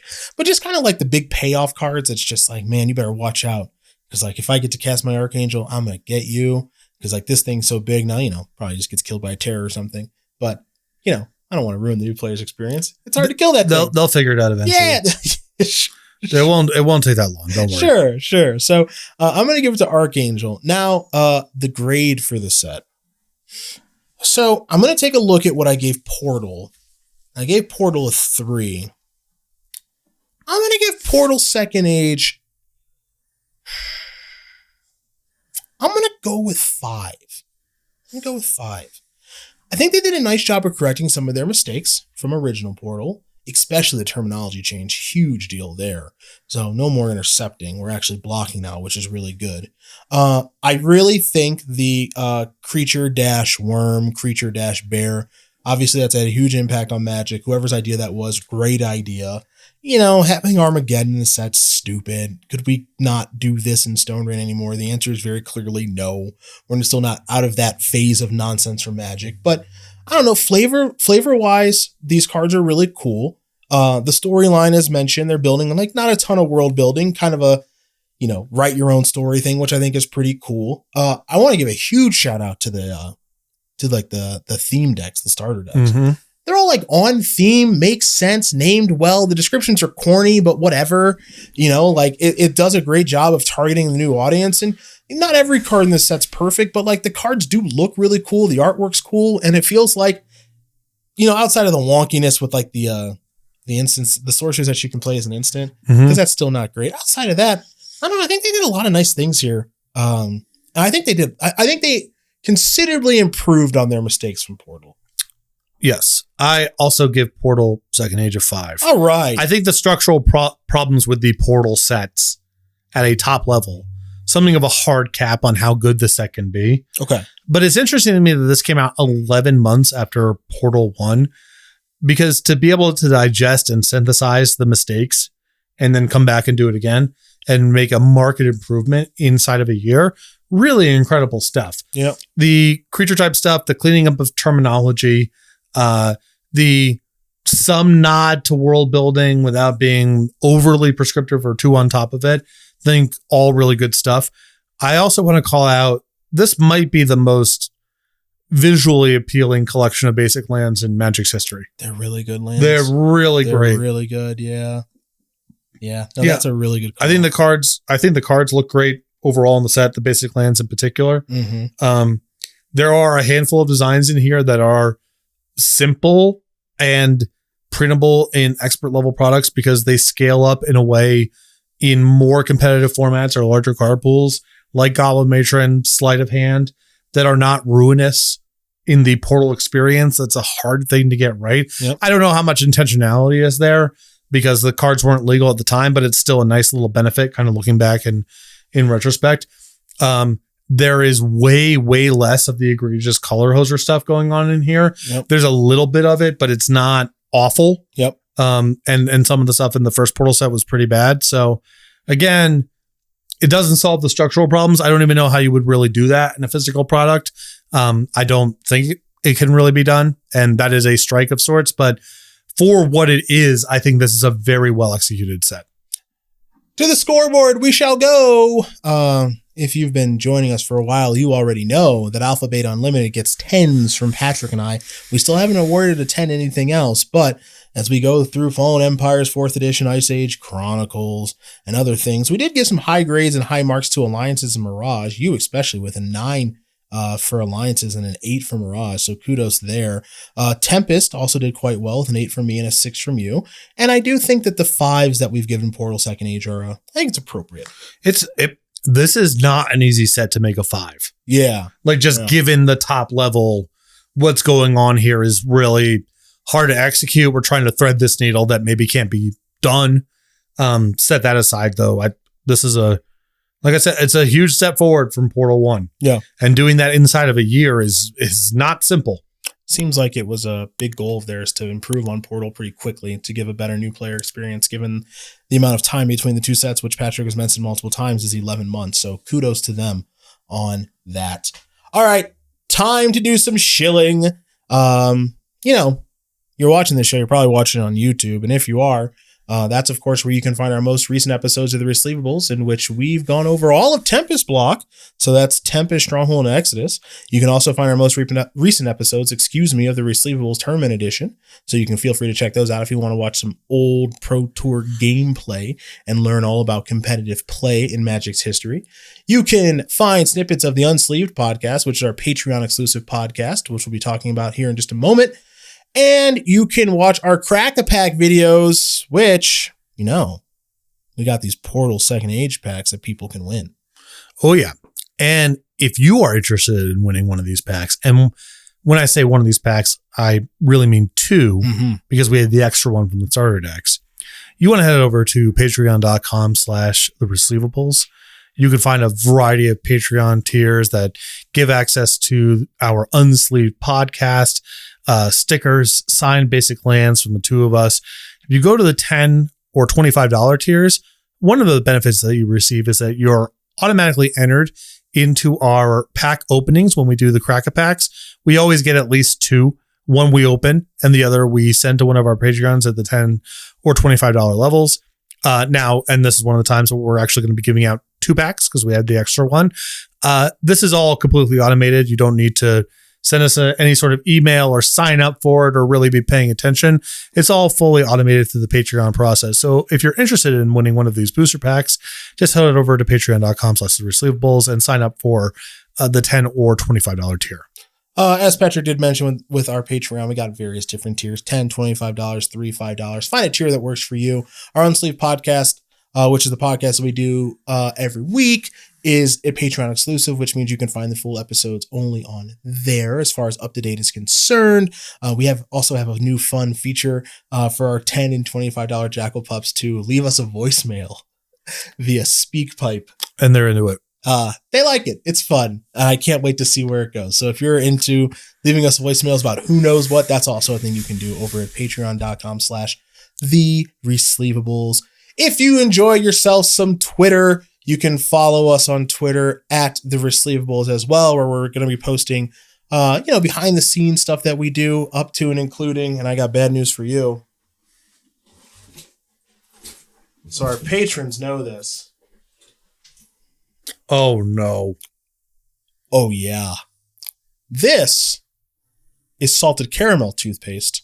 Oh, no, you have to take it. I'm handing it to you. This is a gift. And this is red velvet toothpaste because one of our patrons let us know about this, and we will be trying these toothpastes later this evening and posting them on YouTube. Yeah, brought to us by His Smile. Yeah. So is it His Smile or High Smile? Like, this is really bad branding because I don't know which one it is. Toothpaste that the Jackal Pups on Patreon voted upon, and instead of me just getting one, I decided to get 2. Oh boy, I might regret this later. Oh. You're a sick fucking animal. Oh, Jesus Christ. Dude, you can stop. Well, that says that. We'll find out. As far as our sponsors are concerned, Tales of Adventure Eternal lives there. You can use promo code Resleevables to get 5% off your order at checkout. Coalesce Apparel and Design. You can use promo code Resleevables to get 10% off checkout. And Brian Colville's YouTube channel, Bosh and Roll, where he plays Eternal every single weekday. You might be wondering what's coming up next, besides us brushing our teeth and posting it on social media. Good question. For the Resleevables, silver border set. Unglued. Yep. Unglued time. I'm actually kind of excited. The first time you want to do something like this, especially if you're, silver border, not legal, cool. Let's see what's there. Yeah. And if people like it, great. And if they don't, no harm, no foul. And maybe a good idea comes out of it. The second, the third, the fourth time you start doing it, gets to be a little sketchy, especially if you just decide to make them legal for whatever reason. But this one I'm actually excited to do a little dive on. I am cautiously optimistic that Patrick will enjoy it. We'll see what happens when we do. We, of course, also have more episodes of the Resleevables Tournament Edition coming to you, as well as we work ourselves into the 1997 landscape of professional Magic. So that should be a lot of fun as well. But we're all done here for right now. So we hope that you have enjoyed our review of Portal Second Age for Cedric Phillips. That's wrong. For Patrick Sullivan, I'm Cedric Phillips. Still got it. Never lost it. We're going to go brush our teeth with red velvet toothpaste. Thanks for watching. Here at Magic's testing facility, gameplay technicians simulate every possible battle. Call in the orc and the raging goblin. What? The goblin's out sick? Well, send in Bob from accounting.